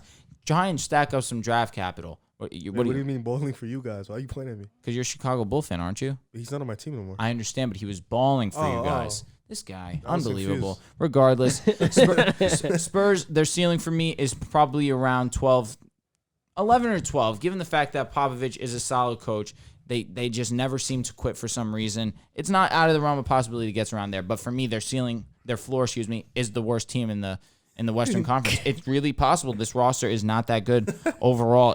There's a chance we see them at the bottom. Here comes Spurs fans. First of all, is Josh Primo going to get minutes? I'm not sure. I think he should too. He's looked really good in preseason. You know, I called that pick one of the worst ones of the draft. If he proves me wrong, so be it. I'm not mad at it. The Spurs are just not a good team. They are hoping for so many prayers to be answered. A Lonnie Walker breakout, a Keldon Johnson breakout, a Devin Vassell breakout. You're hoping for 3 guys to break out. Calm your damn horses. Usually one guy breaks out on a team, not 3 Maybe at the 2. same time. Maybe Max 2. Doesn't happen to 3 guys. You know, Spurs fans talk about Lonnie Walker like he's the second coming to Ray Allen or something. Like, Lonnie Walker is a fine player. I like Lonnie. But he's not anything special or exceptional. He's a horrid defender. And Keldon Johnson is a extremely bad defender. Yeah. And Spurs fans love to say he's an Olympic gold medalist. So is Mason Plumlee. Who cares? You know, Keldon Johnson played like 2 minutes in total. What are we talking about here? Seriously, what are we talking about here? I like that they finally got rid of these vets though, and they're letting their young players play. You're right. Embrace the rebuild. I think they're going to try to be competitive, but thankfully, they're just not good enough to be competitive. And I was a Spurs fan. I'd be happy about that because I can get a top pick. I can go get a Jaden Hardy, who is 10 times the player Lonnie Walker is. I could go get a Apollo Bonchero. I can go get a Chet Holmgren. Do that. Spurs, do that. Embrace the rebuild. Embrace it. Don't be ashamed. Just go all in and embrace it and suck. You know, you've been good for so long. What's being bad for 2, 3, 4 years gonna do in the long run? It's gonna do nothing. You know, Popovich is probably coaching his last year, or it's probably his last 2 seasons coaching. Their ceiling is a 12 seed just because the Spurs roster isn't very good, right? But when I look at OKC, I think and I'm like, damn, the Spurs roster is better than OKC's though. They just don't have a star, but you know they have more depth. I look at the Spurs in Houston and I say, damn, Spurs have a better roster than Houston. And think so? Yeah, and more well coached. They're well coached too. Yeah, that's true. But then after that, I don't see them better than Sacramento. Pelicans? My word, I don't see them better than the Pelicans. I just don't see it, and because of that, I think the Spurs are a 13 seed, 12 seed at best, but their floor is a 15 seed. If Shea does stay healthy the entire year and OKC is competitive, they can be very good. So, you know, that's what I think about the Spurs. Not too highly. Embrace a rebuild. That's it. I went already. I'm waiting for JC. Oh. I mean, y'all looked at me. I mean, I don't really have much to say about the Spurs. I'm pretty much agree with what all you guys said. I mean, this is a rebuild year. This is a year where they can see what they get from their young players. I do think that Greg Popovich is on his last year's coaching this team. But like I said, I agree with Joel. I mean, the Spurs, that's been the problem with the Spurs. That organization is so competitive that they'll try to get the few extra wins and mess up their draft position. I think this is one of the first years in a very long time where we could see the Spurs potentially have a top 5 pick. And if the lottery plays out right, maybe they can get the number 1 pick in the draft. So, I mean, other than that, I mean, I don't really expect much from this team this year. I think their ceiling is not making the playoffs. I think their floor is not making the playoffs. It's just this team's not making the playoffs. But, you know, I'm excited. I'm excited to see, like, what these young guys do. I'm kind of off the DeJounte Murray, like, breakout bandwagon. I've been waiting on it for so long. We know what he is. We know what he is. Is it in the realm to say he's like a Marcus Smart type of player? I think he's... No, he's like Alonzo Ball. Yeah, and I don't even know if he's better than Alonzo Ball. I think he's better than Alonzo. I don't know. A little better Alonzo It's Ball. debatable, but... I think he's in that realm. It's debatable, but like I said, nonetheless, I mean, the Spurs have had they've had this streak up until recently where they made the playoffs 21 straight years. They'll be competitive with their best player being Alonzo Ball type of guy. Quick question. That's just how they are. I want you to I'm going to ask you guys, who do you think is going to break out this year for the Spurs if you had to guess? Just shoot me a name. Oof. Probably Lonnie. Keldon Johnson. Devin Vassell. He's good, too. You think Devin Vassell? I think that's gonna be my guy. I'm gonna rock with him this shit up. I mean, why do you think that? I just like he He's fits good, though. the NBA mold more than anybody in the team because of the fact that he can His jump space the shot's a little floor, funky, he can though. defend, and he can guard the perimeter. So I like his development. I agree with you, though. I mean, this is the first year in the history, no, not history, but in a very long time that the Spurs actually have a shot at landing a top 5 prospect. Tim Duncan. And the fans don't know how to react. The fans think the world is falling. They've been spoiled. I mean, yeah, they had the longest playoff streak, 21 straight years making the playoffs. I'm a Spurs fan. I'm talking mad shit. You know, you guys got 5 rings. You guys got 5 rings in that run. I mean, I think pretty 5 rings, GOAT, power forward. I feel like the Spurs, though, they're the most successful, least talked about team in sports. 1,000%. Yeah, model and consistency, great organization. I think everybody understands they're a great organization. They've had great history, but nobody really cares. You know what? They're so boring. You know what a lot of people underrate about the Spurs is a lot of the top coaches and not GMs and assistant coaches, they all come from the Spurs tree. Yep. You know what I mean? Like Kenny Atkinson was an assistant for the Spurs. Budenholzer was on the Spurs. There's, everybody, their model consistency and their franchise is so good that everybody tries to pick, like the little pieces they can to add to try to make themselves. Stubbornness has also traveled too. Yeah, to make themselves, like to be like a San Antonio Spurs organization, a well-run organization team that plays well. But I mean, other than that, this team's not making the playoffs. Couldn't have said it better myself, man. We are back, guys. We had an intermission after recording for nearly 3 hours. Bathroom breaks are bound to happen. Riv stayed strong, though. He's a soldier. Ironically, he didn't go to the bathroom this time. I'm good. He usually goes to the bathroom and can't keep his bladder in control. But Drew went to the bathroom. JC did. I did. Too. We all let out a fountain, and now we're good. Yo, that big ass gallon of water. Sir. So now we're gonna move on to the New Orleans Pelicans. 11th seed, went 31-41 last season. They added Trey Murphy, Herb Jones, Jonas Valanciunas, Satoransky, Garrett Temple, Devontae Graham, and lost Steven Adams, Lonzo, Bledsoe, James Johnson, and Iwundu. This is a team that many people have labeled as a sleeper team in the West to make it to the playoffs. Zion Williamson taking that next step along with Brandon Ingram. They got a new coach in Willie Green. But what are your expectations for the Pelicans this season? How good will they be? Where will they finish? What's their floor? What do you think? This is probably one of the most confusing teams in the West for me because they have the talent to make the playoffs. I just don't know if they'll put it all together on the court. This is year 3 or year 2 where they've had talent to make the playoffs, and they just haven't gotten it going. They have been one of the worst defensive teams in the league. They've been at the bottom of the league in terms of spacing. Zion, he's putting up phenomenal numbers, but it hasn't been translating to W's or making the playoffs. So this year, new coach, new energy, new players. You lost Lonzo. Zion wanted to keep Lonzo. You bring in Devontae Graham. Okay, scoring guard. You had a good draft. I think Trey Murphy was perfect for this team, a guy who can space the floor and guard perimeter players and wings. So I think that's great. Valanciunas, I think he's a upgrade for Steven Adams, but it doesn't, Zion still needs that spacing. They're going to clog the paint. But nonetheless, Valanciunas is a good player. Yeah. They're going to make it work. Brandon Ingram is still there. And then you got a bench of hopefully guys who can make that next step. Nico Alexander-Walker, SGA's cousin, who's a good player. He has some good skill to him, just has to take that next leap. Jackson Hayes with a lot of potential. He also has to take next leap. Josh Hart, who's a good player, but we kind of already know what he is at this point. But, still Marshall. Got to wait and see on that one. He hasn't played enough. You know what I'm saying? Got to wait and see on that one. Garrett Temple? What? He's on the team. Oh, my God. What about Kara Lewis? Lewis Willie Hernan Gomez? Young guy. He's trash. Hernan Gomez. Hernan Gomez is not bad. No, he's trash. He played for the Knicks. He's trash. He played for the Knicks. I just want to let you guys know, Julius Randle just hit a game winner against the Wizards. In the preseason? We're 4-0. I told you it was going to be the 3rd seed, bro. It doesn't matter. In 2 weeks, it literally goes to blank. I told you. Ceiling, this team can be an 8th seed. I think this team can be as high as an 8th, 7th seed. Floor, right back where it is, not making the playoffs. And I don't think they'll make the playoffs. I still think they have a lot to figure out. But the ceiling for me, they can definitely be an 8th or 7th seed because they have Zion, they have BI, they have the talent. And a new coach, we still have to wait and see. This is his first year. But he's put in a good situation because they have talent. That front office still needs work. But ceiling, 8th seed, floor, lottery. This team's definitely weird, like you said, dude. With Zion, the news breaking yesterday that he had off-season foot surgery. He's out indefinitely now. He's gonna be reevaluated in 2 weeks, which basically means he's gonna miss the start of the season. Really? But yeah, he is, man. It's crazy. He probably, if I had to guess, would probably be out around a month.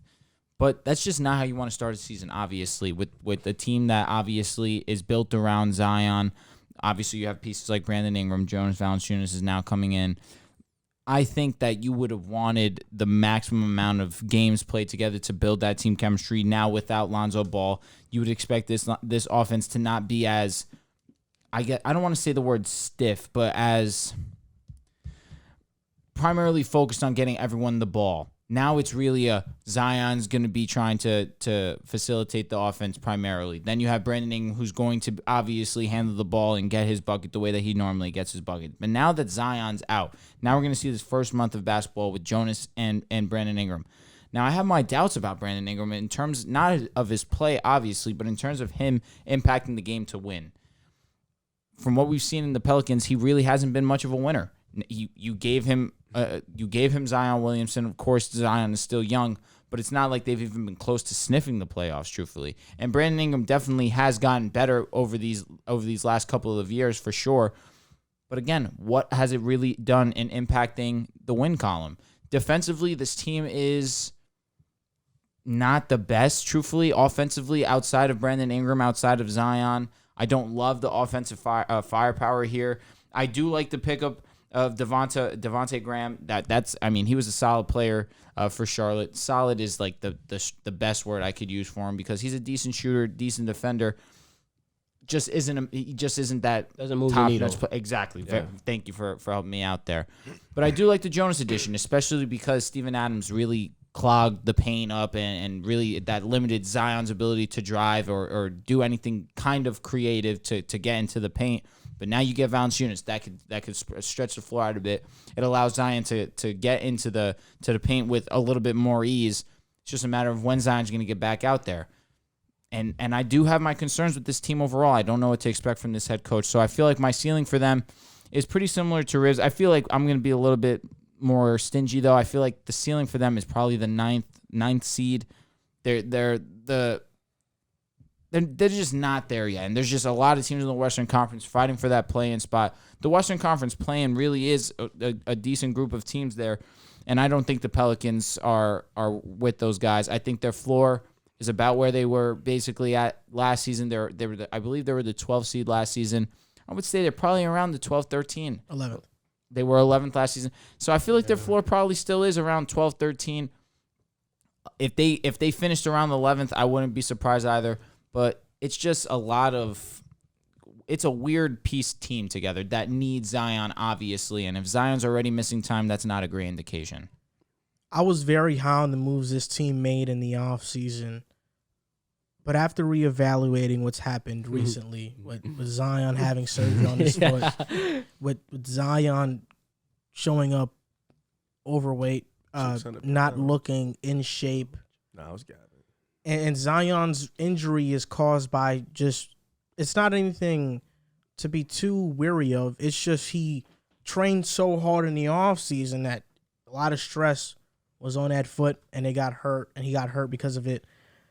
If Zion doesn't play much time in the regular season, I don't see the Pelicans being a good team. I don't see the Pelicans being in the playoffs. And my assessment on the Pelicans earlier in the offseason was on the basis that Zion is playing the entire season. And that is not going to happen.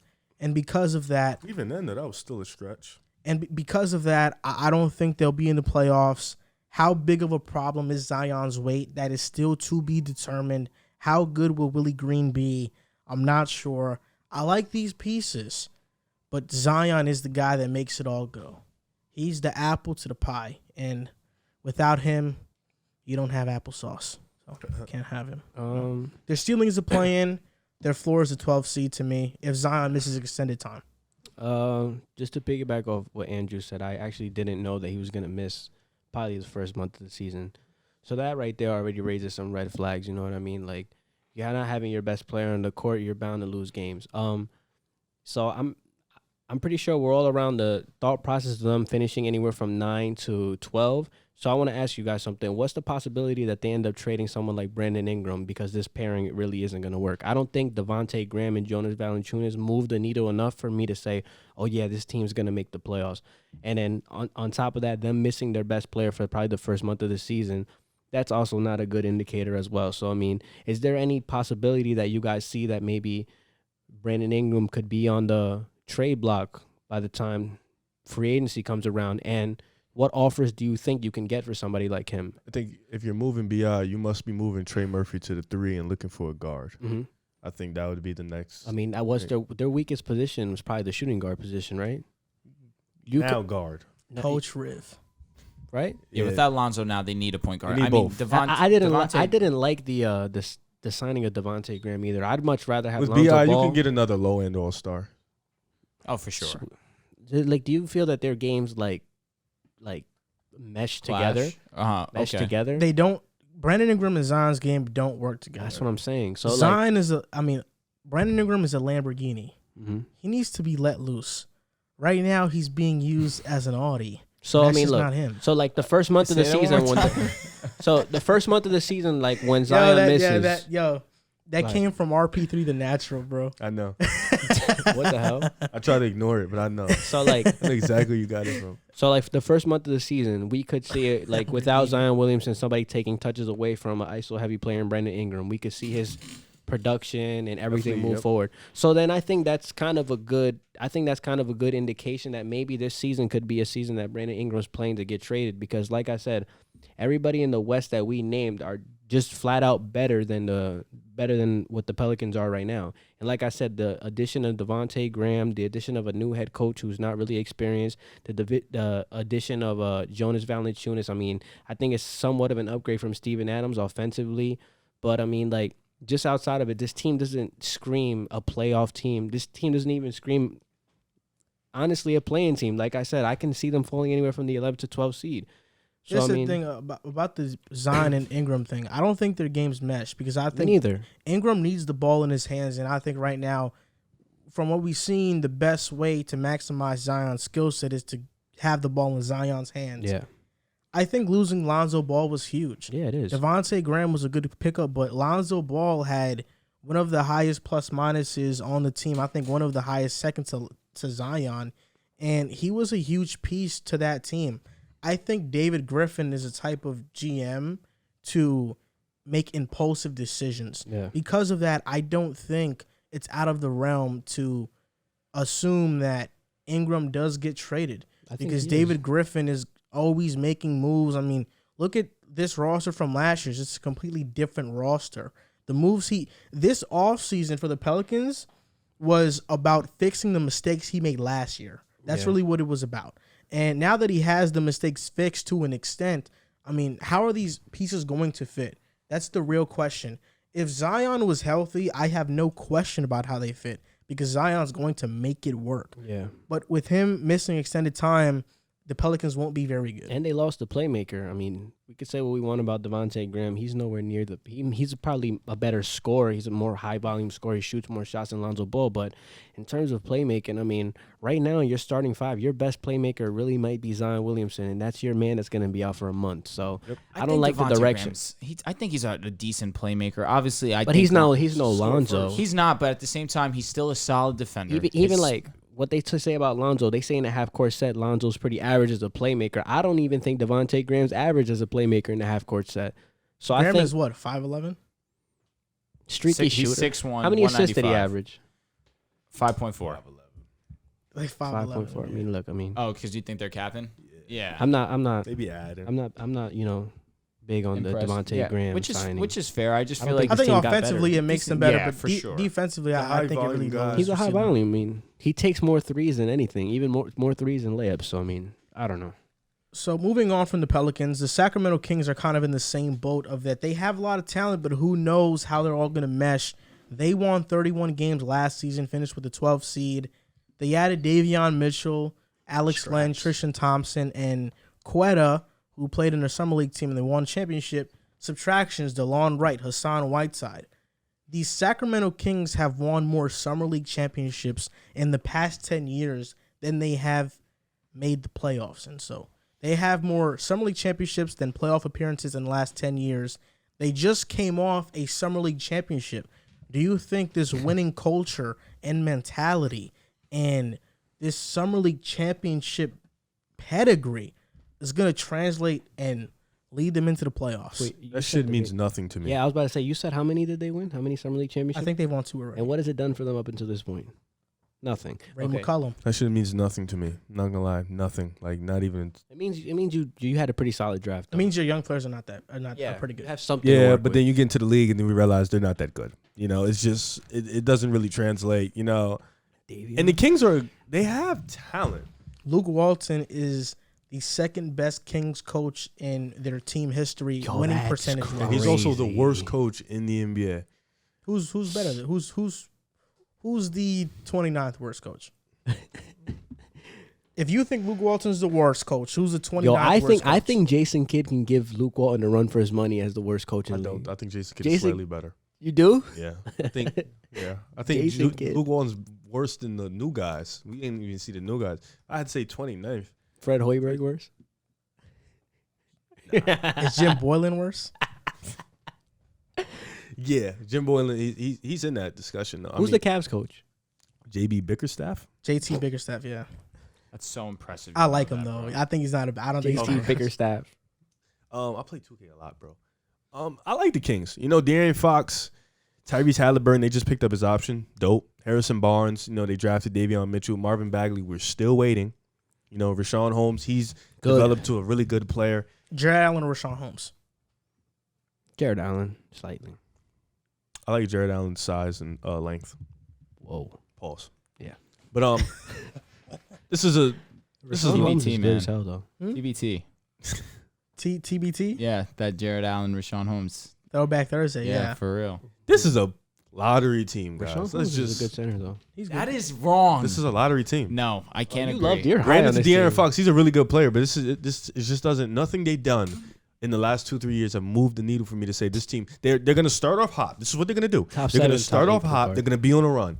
Then they're gonna fall because they realize they are the worst defensive team in the world. They are. like the worst. It's bad. And they're gonna start losing You know games. what? As much And they as you didn't say, pick. I mean, Tristan Thompson was okay. Yeah. Davion Mitchell getting him is solid, but at the same time, That's they Baby didn't. Drew. They didn't do anything to move the needle and say they're gonna be a playing Drew team. Holiday. You know, His Baby Drew. so they're just their ceiling is what 10th seed, Davion Mitchell. They're a playing team. barely. listen, You think so? Yeah. this You team, think they're better than the Pelicans? all right, But wait till the Wait, next wait, team wait, that's gonna let's talk, come. let's I'm gonna tell you why. You know what I'm saying?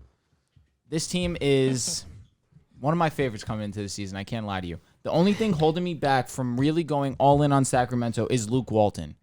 Luke Walton That matters. and I agree wholeheartedly. But the talent, I look at it and I really like this team a lot. Tyrese Halliburton, De'Aaron Fox, Davion Mitchell. That might be the best point guard group in low key in the NBA. That's a solid group to have together. Then you have Buddy Hield, probably. I'm trying to think, too. Think, please. Let me know. And the Chris Paul D book campaign. He But said Debo- point guard. I He said point He guards. said point guard. So you said Halliburton, Fox, Halliburton, Fox Fox, and Davion. and Davion. I'm trying to think right now as he's speaking. Which is fine. Let me know. I like Buddy Hield's probably going to come off the bench. That's a very solid piece. No doubt. He's a decent defender, really good shooter, obviously. But Hallie plays it too. He's crying. No, I'm not laughing. I'm trying to think. I'm still thinking. But Hallie plays it too, though. He's listed as a point guard. Hallie's But he's better going to than start at the Buddy. 2. Probably. So do we list him Hallie's as shooting better. guard? Well, I have him as a Let point me know guard. now, because then if he's a 2, I got a couple teams. No, that'll fight We're you for calling him a point guard because that was the main Okay. premise of my thing. that. All right, cool. All right, regardless of that. Harrison Barnes has been, Minnesota, what you're saying, D'Lo. Pat Bev. No, give me these guys. All right, just trying to think of Yeah. teams. Guys. Anthony Edwards? You know, he's talking He's- about this yeah, point he's a guard. 2. Oh, my God. And then you have Marvin Bagley, who's probably the main question mark on this team for me. Bust. It's bordering that, truthfully. But I don't blame Marvin Bagley as much as I blame Luke Walton's player development, truthfully. You look at what he did with the Lakers and that lack thereof player development. True. Then he leaves. LeBron comes in. Automatically, these guys are suddenly their trade value just spikes up. I'm not saying that that's a LeBron thing. I'm saying that it's a solely what was Luke Walton really doing and why was LeBron able to unlock their potential and he couldn't. So now he comes to Sacramento, obviously gets a future superstar in De'Aaron Fox. Tyrese Halliburton is now drafted to their team. He's obviously a more than valid player. Marvin Bagley was the number 2 pick overall, taking over Luka Doncic, taking over Trae Young. This guy was supposed to be a primetime player. Why hasn't he been primed or prepped to be that as of right now? Then you look at Richaun Holmes. Richaun Holmes is probably the biggest surprise for the Sacramento Kings. He's a solid ball player. Decent offensive player. His defense is not bad either. I really do like Richaun Holmes as a player. This team is just young, and I think that if it all comes together, this team really could be successful. I think that if Luke Walton finally gets his head out of his ass, their ceiling to me is a 7th, 8th seed, truthfully. I think that they really could But when you make, can't coach, you can't coach. and I can't disagree with you there, and it does upset me, truthfully, because this group of guys really, they're not a bad team overall. Maurice Harkless is a solid role player as well. I like this team overall. It's just unfortunate Luke Walton really isn't that guy. I'm kind of with you on the fact. I think if you give this team a better I head was coach, with they're you much better. until you said Maurice Harkless. He's a solid role player. That's when you just lost him completely. But I was with you, though. When you said him, I'm just like, as a role, Maurice Harkless. as a role player, can you guys stop his stretching it? Nah, he Say he's he a wanted solid his role entire player. monologue and ended with yeah, like Maurice Harkless. it's the way you ended with Harkless. Which is I fine. was just like, Listen, regardless of that Maurice fact, Harkless. their floor for me is a playing team, truthfully. I think that That's they their are in. floor? I think they're in. I think they're in. Wow. I think they're in. I think that this So team, you have the Sacramento Kings making the playoffs? the play in. So finishing as what seed? 9th? You'd like to know that, wouldn't you? I'm just asking. Ah, you'll get find to know out. that. We'll Yeah, find because out. The play-in playoffs, it's he thinks, half and remember, half. He thinks the play-in is the playoffs for him. Him personally, Correct. he thinks that. Correct. Why? Just because it is the It's playoffs. not- it's Because not you the look, playoffs. you look at kind the of the wild card playoffs. game in baseball, it's the playoffs, and it's a one-game thing. I don't think that's, No, it's that's true. the No, same that's for very the good. NBA, That's a though. very good point. I don't think the 9 and 10 are the playoffs. Okay. I can dig that. Hold on, let me go first. Now I already went. Maurice Harkless. They have a lot of talent. Marvin Bagley not developing to what he could have became is because of Luke Walton, in my opinion. And now that they have De'Aaron Fox, Halliburton, and honestly, man, he's a shooting guard. Look, Tyrese? we're not labeling Hallie as a 1 because he plays a 2. At that point, we have to label Rozier as a 2 as well. If Rozier's a 2, then Halliburton is a 2. Bro. Rozier's a 2. Okay, Yeah, Terry's a 2. then But Hallie played 1 last year. then Hallie's a 2, bro. Hallie can play make. And we call him a He combo. can play. He's a combo guard. That's that's exactly what he is. Maurice Harkless isn't bad on defense. Is Leave him Buddy alone. Hield going to get traded? That's my one thing. You know, he's been floating around in trade rumors for a while now. Is he going to get traded? This is a very talented team. They remind me of Minnesota, but they just don't have the coach. What the? Now, I going. understand what he's saying. In terms of talent, yes, that it is. What are you about to say? That's true. They don't have. What I said is a fact. No. What I said is a fact. Nah, you said some nonsense. They I don't- said they're a talented team. Nah, but you said like Minnesota. They're not talented like Minnesota. De'Aaron Fox a cat. Cat. Yeah, cat. Easily? Easily. Yeah, cat. It's not easily, bro. Cat. And then they're top. I would say cat, but it's not D'Lo, easily. D'Lo Wait, and Fox is what'd you closer say? than a lot of That's people. what I'm Cat saying. and D Fox. Cat. Easily. Talent. Cat. Easily. Cat's a top 20 player. Easily. Top Yeah. 20. Yeah. He's not a top 20 player. think He, he's is, he don't make the playoffs. That's the funniest He's a part. top 25 player. Not Think a about top it. 20 They're- player. That's still Keep more going. than Fox, Minnesota's top 3 talent is blows Sacramento's out the water. Blows them Anthony out. Edwards is tough too. You're Wow. sleeping on Halliburton. I'm awake. Tyrese is nice though. Oh, right. I say, but they're a very talented team like Minnesota. I don't want any backlash out of you, man. You talk enough. It's my turn to talk. Now I'm going to talk right now. Do your thing, bro. Bagley, I want to see some improvement from him. Boy, sucks. Who, Bagley? I think He- Davion yeah, he Mitchell does. is going Sorry, to I'm make a thinking you said difference. Do I think they're going to make the playoffs? I don't. Their ceiling is a plan. Their floor is a plan. They will miss the playoffs, though. The drought continues. The drought continues. I'm sorry, but the drought continues. I thought it was going to end last year. They were on a 5-game winning streak. Look. It didn't happen, and now I was left sad. So they're not. I don't see them making the playoffs, but they will be competitive. Next step is to let Luke Walton go, man. Just let need him go. It's time. It's time to get a new coach. Should have never fired Dave Yeager, but whatever. We're here now. I like the Kings' talent, but I just don't see them going anywhere too far and pushing the needle for me. On paper, I mean, I like this team. I'm really fond of De'Aaron Fox. I like his game. I think he's really slept on. I think he plays for the Kings. Nobody really unless He's you're a dog. unless you're a hardcore basketball fan, you don't really know what You don't De'Aaron need to Fox be a brings to hard. the game. You just need to watch Kentucky. Dead nice. But I mean, look, I think this year is more so a development year again for these players. As crazy as it sounds, I just don't think that this team, as redundant as it sounds, as constructed, you can say they're a lock like he did in the playoffs. Well, you said they're going to lock in the playoffs, right? No, I said the play-in. Well, the play-in is a playoffs for you, so the playoffs, yeah. Well, I said they're ceiling 7-8. He's a borderline idiot. Well, the good thing, look. The good thing about the Kings is I think they got their backcourt for the future set. Yep. Oh my god. I think they got their backcourt for the future set. Wow, you're disrespectful. I think as much as what's the coach's name? I keep forgetting this guy's name. As much as Luke Walton needs to go, I think Marvin Bagley kind of needs to go with him as well. And I don't know what you can get for Marvin Bagley. I think that's why I'm saying this is development year. Let's see if Marvin Bagley improves his game, improves his trade value. But like, what was he? The second pick? He was a second pick. The second pick. I mean, you're looking like a bust right now. You're in the draft with Luka. Well, he is. Trey, even DeAndre Ayton. I mean, like Michael Porter Jr. MPJ. Harrison Barnes. I mean, I think he's a solid small forward. I think you get what you get from him. You get your 16 to 17 points per game from him. I don't think you get anything that spectacular from that guy. Harrison Barnes made a bet that he was not going to shave his beard until they went over 500. He lied though because he did it. Buddy Hield. Buddy Hield. Did we just forget about that? He lied, bro. He did it. Nah, but like I said, I mean, Buddy Hield's another one. I think his stay there is. You guys really think this team is talented? No, I didn't. I said I think his stay there is. I think he's done there. I think Tyrese Halliburton, that pick, that just gives you the okay to just bump him because I don't really think that he's regressed. Let's be honest, he's regressed. So I mean, how are they not talented though? No, they have a talented team. Yeah. Riddle me that, Riv. How are they not talented? I like the Davion Mitchell pick. I think they're in the right direction. They're that talented as you guys like to say. I mean, there's a reason they're losing games. I think, look, it's their head coach. It's their head coach. But listen, I think the weakest position on their roster is that small forward position. I don't think Harrison Barnes really moves the needle. I think Barnes needs to be a 4. I don't think their bigs are weak. Rashawn Holmes is good. On the same level as Harrison Barnes, bro. No, he's not. Yes, I think he's slightly. I think he's slightly better than him. But I just think if that's your starting 5 that you roll so out, you're telling 82 games, so time out. So you're not gonna win. So you're telling me if Sacramento didn't get a better wing, they wouldn't be a better team. Bro, you really sit here and put Michael Porter Jr. on this team right now. They're making the playoffs. Look. They'll make the have a better shot. You three have tried to convince me that you roll out a.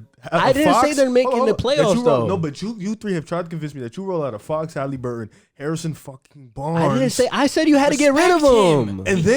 And then Marvin Bagley and then Holmes, and you keep telling me this team is talented. That starting 5 sucks.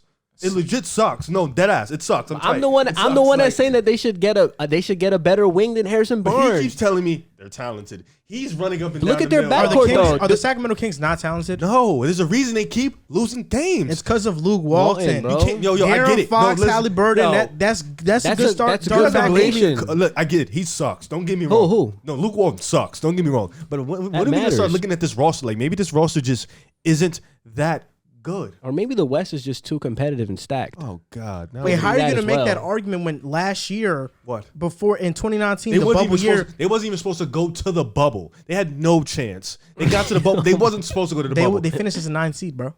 I get that, but they weren't. They had no. Actually, no, they didn't. You're lying. 10 seed. You're a liar. Look, got him. You're a liar. They went because the Suns went 8-0. Like that was some. And they weren't even 10. Wait a minute. They were 11 seed because Phoenix was 10, Memphis was 9, Portland was 8. You capped. I caught you again. Got them. They weren't supposed to go. They weren't supposed to go to the bubble. They bro. were like the Wizards. They were like 12 games out of 8th, bro. They had really no chance. So it's like, all right, is this starting lineup better than the Pelicans? Hell no. Nah, hell no. Hell no. You got a borderline superstar in the Pelicans front court blows the Kings front court out the water. Zion, bro. That's the difference. So what? Go on. So do you think Jared Allen's a bad starting center? No, he's not a bad starting center. If you want to be a consistent playoff team, yes. How's he a bad starting on center? Brooklyn, he was the starting center. They made the playoffs. Yeah, they got lucky. Let's be honest. They got lucky. They were out the playoffs, and then they this just guy went didn't on a watch run. Brooklyn Nets games. No, you guys were out the playoffs, and then you got on a This guy run. didn't watch the Nets. No, you guys got on a run. You guys were out the playoffs. You got on a run. Bottom line is that they're talented. He No was matter part of what the you reason we say, did. no matter what you say, the Kings have talent, bro. Their talent is there. So like, you said Pelicans team. have a better front court, right? Kings definitely have a better backcourt. By far. Way better. Who has a better bench? That's honest. I don't know. It's the Kings, bro. I truly don't know. You just said Davion Mitchell was the best player on Baylor. The Kings are lacking the power, the forward positions. That's it. I don't think Marvin the Bagley Pelicans hasn't panned out, Wait, and wait, Harrison wait. Barnes isn't that good. A lot of the Pelicans is predicated on Zion.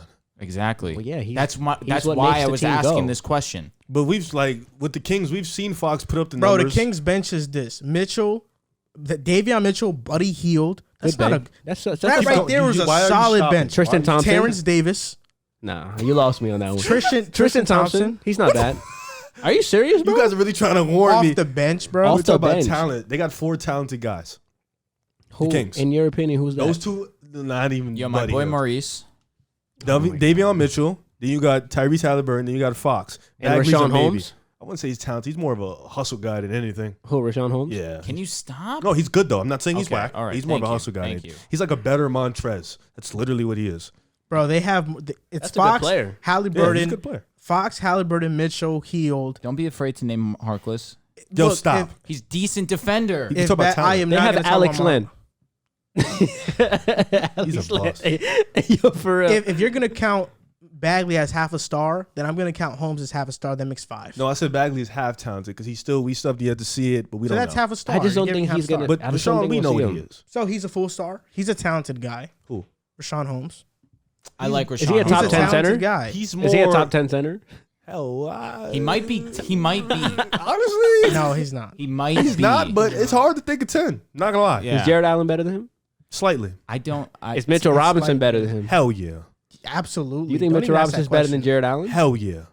I think by far. Damn. Yes. High on Mitchell Robinson. Yes. Mitchell Robinson's. I watched Is him in college. Nerlens Noel better than him? Is Nerlens Noel Wait, better you than watched him? who in No. college? He's Mitch. good though. During practice.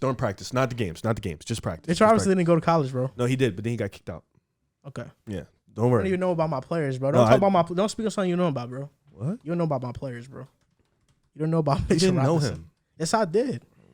You didn't know about Mitchell Robinson. Yeah, I'm not gonna lie. If you start looking at that centers list, bro, he might not be top So 10. all of our predictions for the Kings, I have him as a play-in. You have him as a what, Riv? What are they? playing. Playing. No, Playing? no. Lottery. Lottery? Well, that's playing, bro. I mean, seeding. Give me a seeding. 13, 14 seed. Wow. So you have OKC, Houston, Oh my Spurs God. being better. 12 to 14. They're in that range. How about you? I think their peak is the 9th, and I think their floor is a lottery team. How about you? Mine's 7 through 11. Okay, that makes sense. I would say that too. Mine is around that range. You think they can get to the 7th seed? What the? I said their ceiling was 7. That's even then. I look But at you then, but, differently. then, but then who's that, who's out of the playoffs if they're in? I look at you differently. Wait, but who's out of the playoffs? If Memphis they're in? probably would be out. What the? Yo, bro. Bro, come on. You're smarter than Jonas this. is gonna be a You're bad better luck. than this. So we trust Jaren, who's been hurt consistently, and Jared is better than everybody on the team not named Fox. I agree with that sentiment for sure. Debatable. Go on to the next team. I agree. Thank you. Riv said I look at you He differently. said, "Go on to the next team." Yo, he's such a I jerk, love yo. the Kings, He's bro. such a Like, jerk, yo. I do. if you prove me wrong, I'll give you $50. All right. Hey, You're gonna owe a lot of money, bro. You're gonna owe me $200. Like, No, flat. that I'll be honest. I Wait, think what he was our does- bet? he is We gonna bet win something. that. my bet with him that the Knicks are gonna beat the Hawks that's is way insane. better than the Bucks. Kings being better than Yeah, Memphis. for real.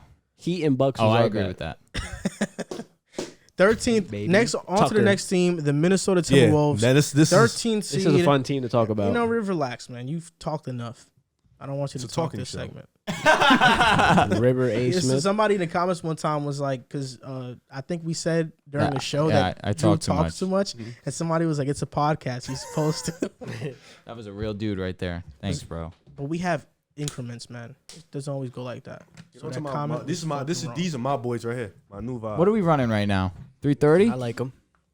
3:30, yeah. Yeah. So Minnesota Timberwolves, they added Nathan Knight, Torian Prince, Patrick Beverly, That's how you started them off. subtractions Ricky Rubio, and this team, man, Pat Bev, D'Lo, Anthony Edwards, Jalen McDaniels.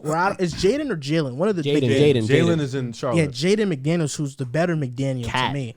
Karl Anthony Towns in the bench, Torian Prince, Malik Beasley, Naz Reid. And I think the other, like, outside of the main three off the bench, it's up for grabs. Vanderbilt, Jalen Noel, Bomero, McLaughlin. McLaughlin. For the Timberwolves, Solid. Cat and D'Lo just have to stay healthy because when they're healthy, they're a 500 team. Mm-hmm. If they can stay healthy, this team to me is the surprise of the West. The Pelicans no more because you were wrong about that. Because of Zion. Well, no, I wasn't wrong because I retracted my statement. I wasn't wrong. It's D-Lo. I'm only wrong once the season starts and I look wrong. But no, I retracted my statement. So you tried to get me, but you didn't. Too bad. Minnesota Timberwolves, I think they are going to be the surprise of the Western Conference. And I have the Timberwolves being the 5th seed in the Western Conference this year. With Karl Anthony Towns, D'Angelo. What seed? The 5th. That's the ceiling, or that's where you have them? That's where they will be. The 5th seed? Yes. Oh, Laugh all you want. It's gonna happen. What the hell is wrong with you? Yo, bro, you gotta explain that. Like, you gotta break that down, bro. Go ahead. I just look at the Western Conference and I say Minnesota's better than Portland. Fully healthy, they're better than Portland. nah. They might be. They're better than Portland. Go. Fully healthy, they're better than Portland. I think because Jamal Murray's out, they're just as good as Denver. I think they're better than that fake LA Clippers team out in the West over there with the Clippers. They're better than the Clippers. So if you have, and I think they're better than Memphis. So 1 through 4 is solidified. You got just the top 4 no order. Lakers, Utah, Warriors. Suns, Warriors. Mavs. Then 5 to 8. Yeah, I think Minnesota's better than Mavs. I think the talent is better than the Mavs. So I have Minnesota over Dallas. I have them over Portland. I have them over Memphis. I have them over the Clippers.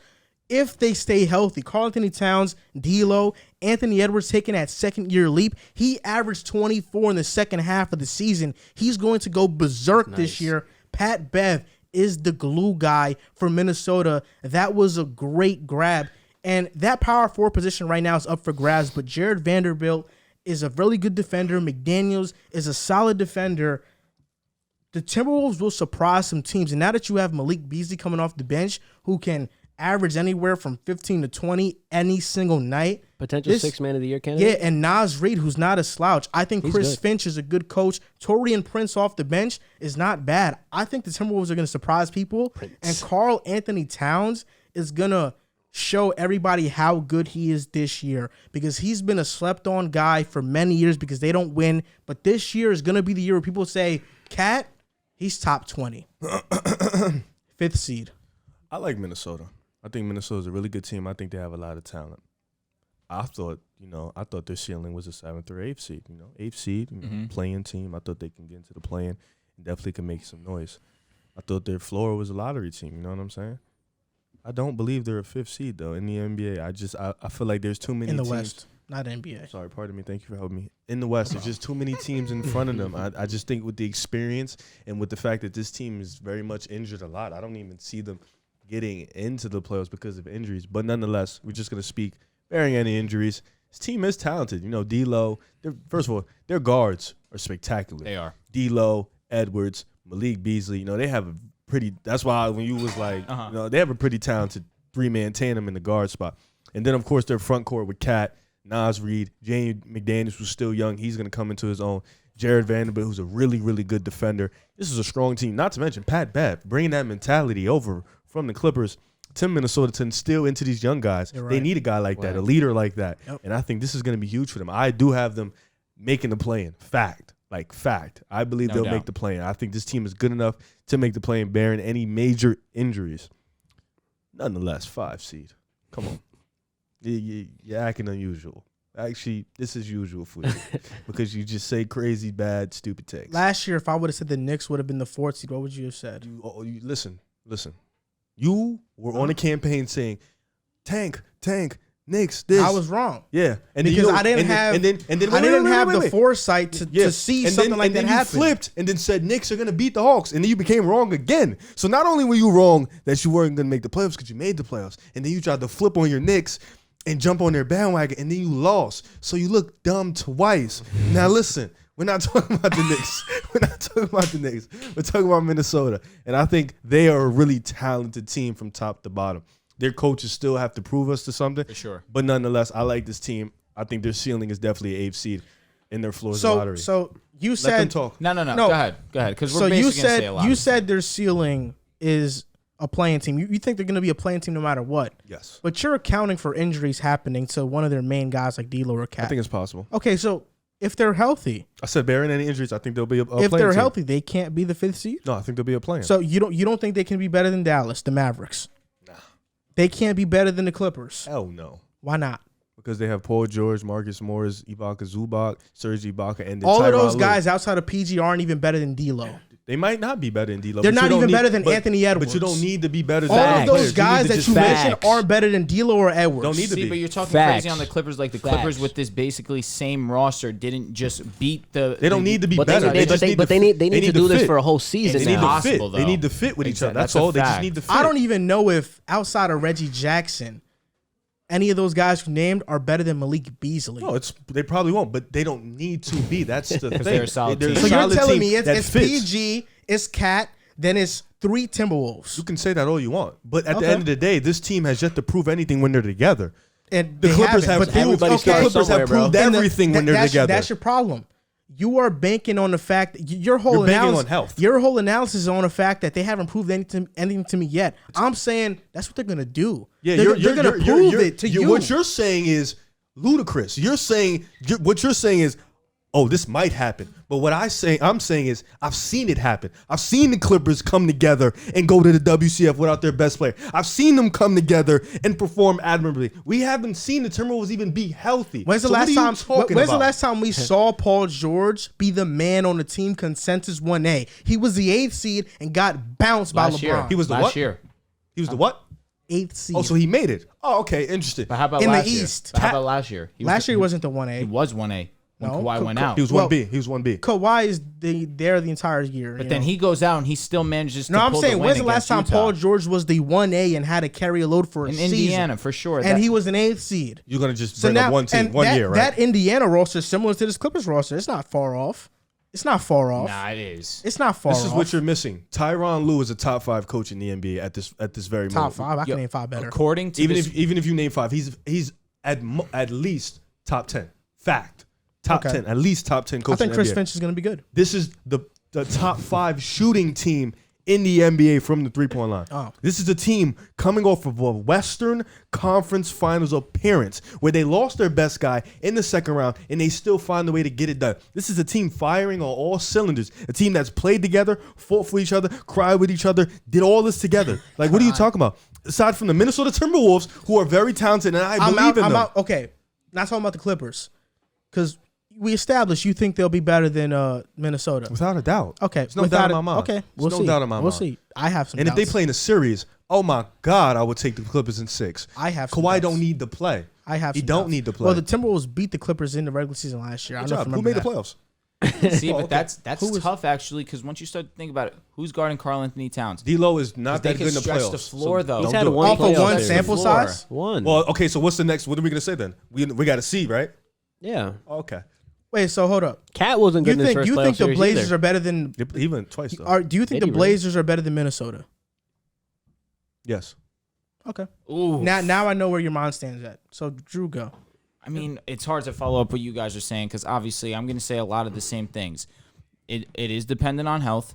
Obviously, D'Angelo Russell and Karl Anthony Towns have struggled with health. That being said, if they are healthy, I do see their ceiling being around the 6th to 7th range. This team is solid. Talent-wise, you add Anthony Edwards, who averaged 24 points after the All-Star break, with D'Lo, who obviously is one of the better scoring guards in the league. You match that with Karl Anthony Towns, who's probably the best shooting big man in the NBA right now, too. Facts. And then Malik Beasley, obviously, if he can stay out of prison, that's a solid piece right there. He'll stay out. They have a great core as is, but it is going to come down to coaching. It is going to come down to health. And given health, their floor could be a lottery team for sure. It's just what history has shown me. They won 23 games last season, mostly in part 2, D'Lo being hurt, missing some time, Karl Anthony Towns missing some time with COVID. I don't think he had an actual injury last season. I think he missed a lot of time with COVID. But regardless of that, I do think this team overall has a good amount of talent. And do I think the 5th seed's a bit of a stretch? Yes. That's where they're going to firmly be, because then what's their ceiling then? The 3 seed? No, their ceiling's a 5th seed, but I think they'll reach their ceiling. But that's what I'm wondering. So I don't know if I could go that far. I think me saying the 6th or 7th is them actually 100% all healthy, no concern at all. They're clicking on all cylinders just because of the talent they have. 6 or 7 seasons out of the realm of possibility. But given what they've shown me over the last few years, I can't trust that. A lot was said between all you guys. You got him saying the 5th seed. You got you saying Portland's better than them. I think this is my dark horse to make the playoffs in the West. I think Joel bringing up the fact that they were 500 when their big three, their young big three was playing, I think that's a viable point. I think D'Angelo Russell is really flown under the radar, and I think he's probably has a case to be the most underrated player in the NBA.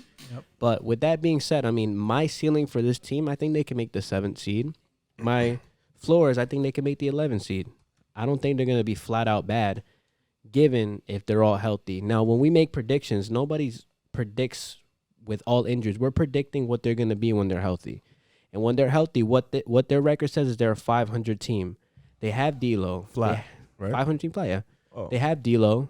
They have Cat. Oh. They have Anthony Edwards. I don't know if that's a right stat, but In the West, being 500 flat for a team that young is really good.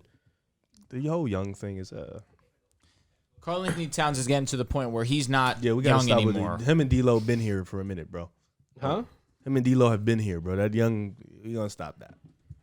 I mean, look, but the thing that could plague this team is obviously having a rookie head coach. You never know.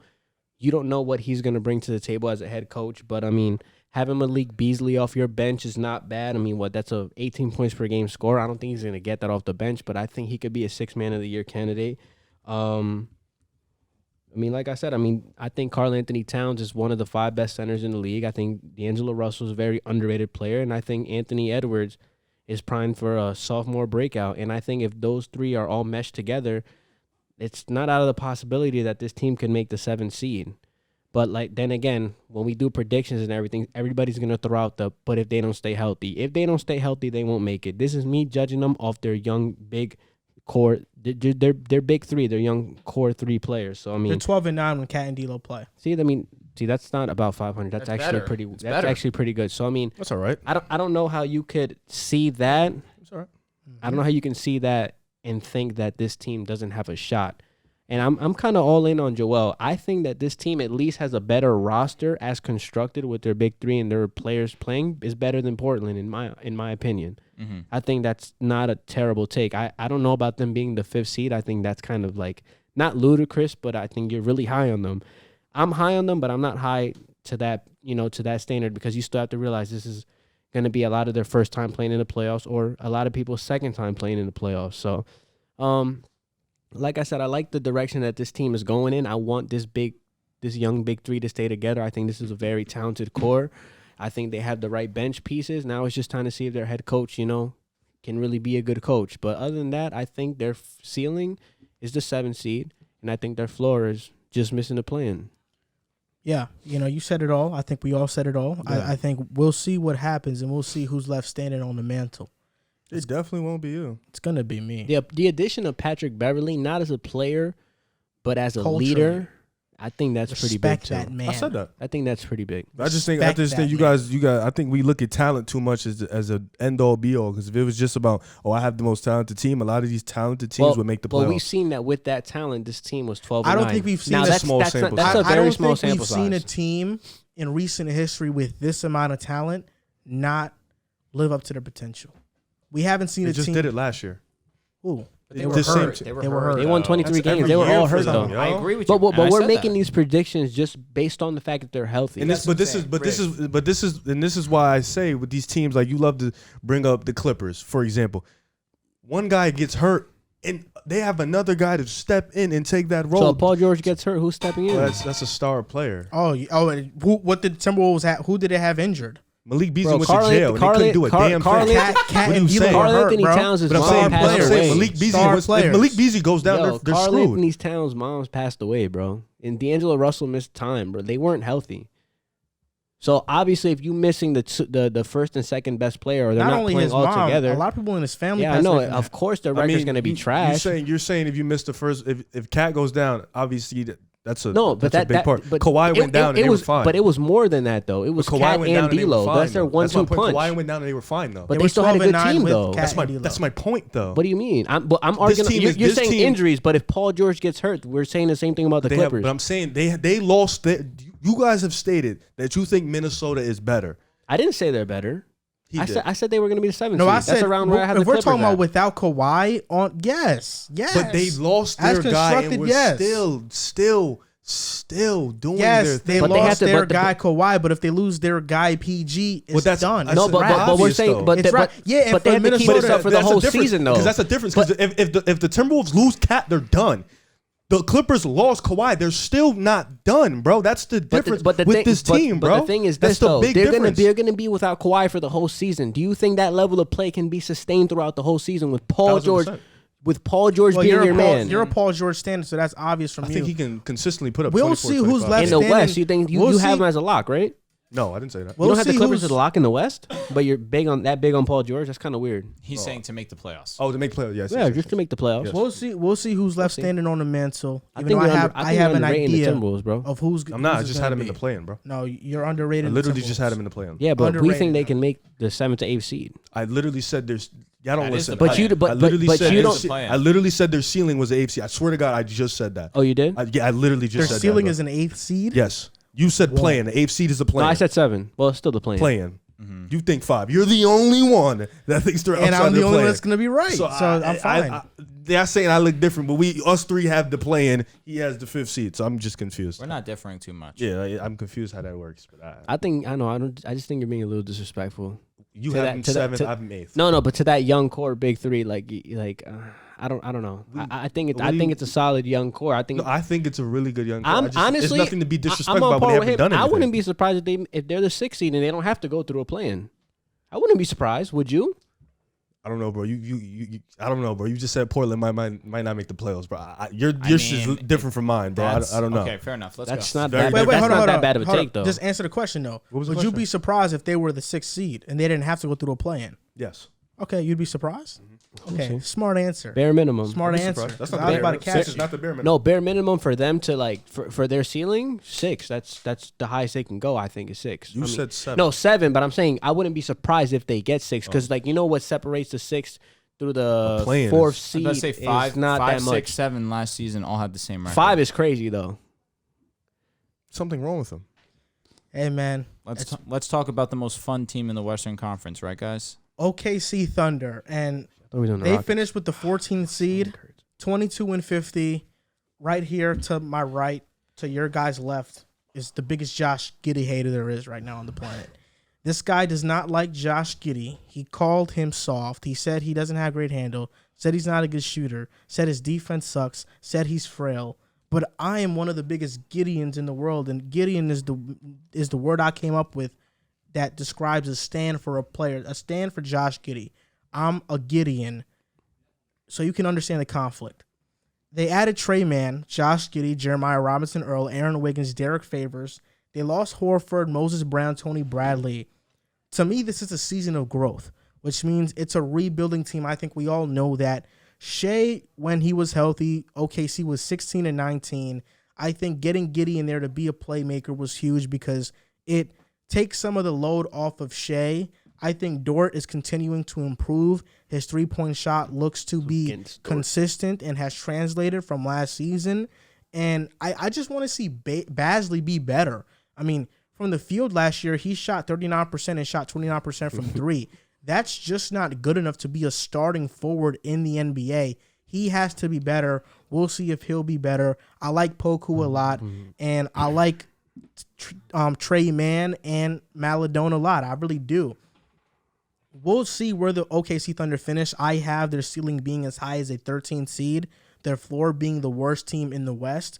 But I'm really high on Josh Giddey, and I think he's a dark horse for Rookie of the Year. I don't think he's a dark horse. I don't think he'll be the Rookie of the Year. I don't think he's going to be what you think he's going to be in year one. I don't think he's going to be that guy next to SGA. No, I'm just playing. OKC's in an interesting predicament. They have 36, 37 picks over the next, I don't remember the years, but they have that amount of picks or more. That's insane. They have a collection of good young talent. SGA, they just drafted Giddey. They drafted Trey Man, Dort, the Poku guy, 7 foot small forward. They've put him as a small forward. Darius Baisley. They have a good collection of young guys. This team obviously there's not much needed to be said about where they're going to be in the standings. You know, this team competed with SGA last year, but nonetheless, they're going to be one of the worst teams in the West, in the league, honestly. They'll be between 13 and 15. That's their ceiling. Honestly, their ceiling is a lottery. Their floor is a lottery. But it's going to be like a Spurs situation. We want to see development. We want to see the progression in these young guys. No, Giddey is not a dark horse for the Rookie of the Year, bro. Yes, he is. He'll finish in top 5. Evan Mobley's dark horse. Evan Mobley is a monster. I love Evan Mobley.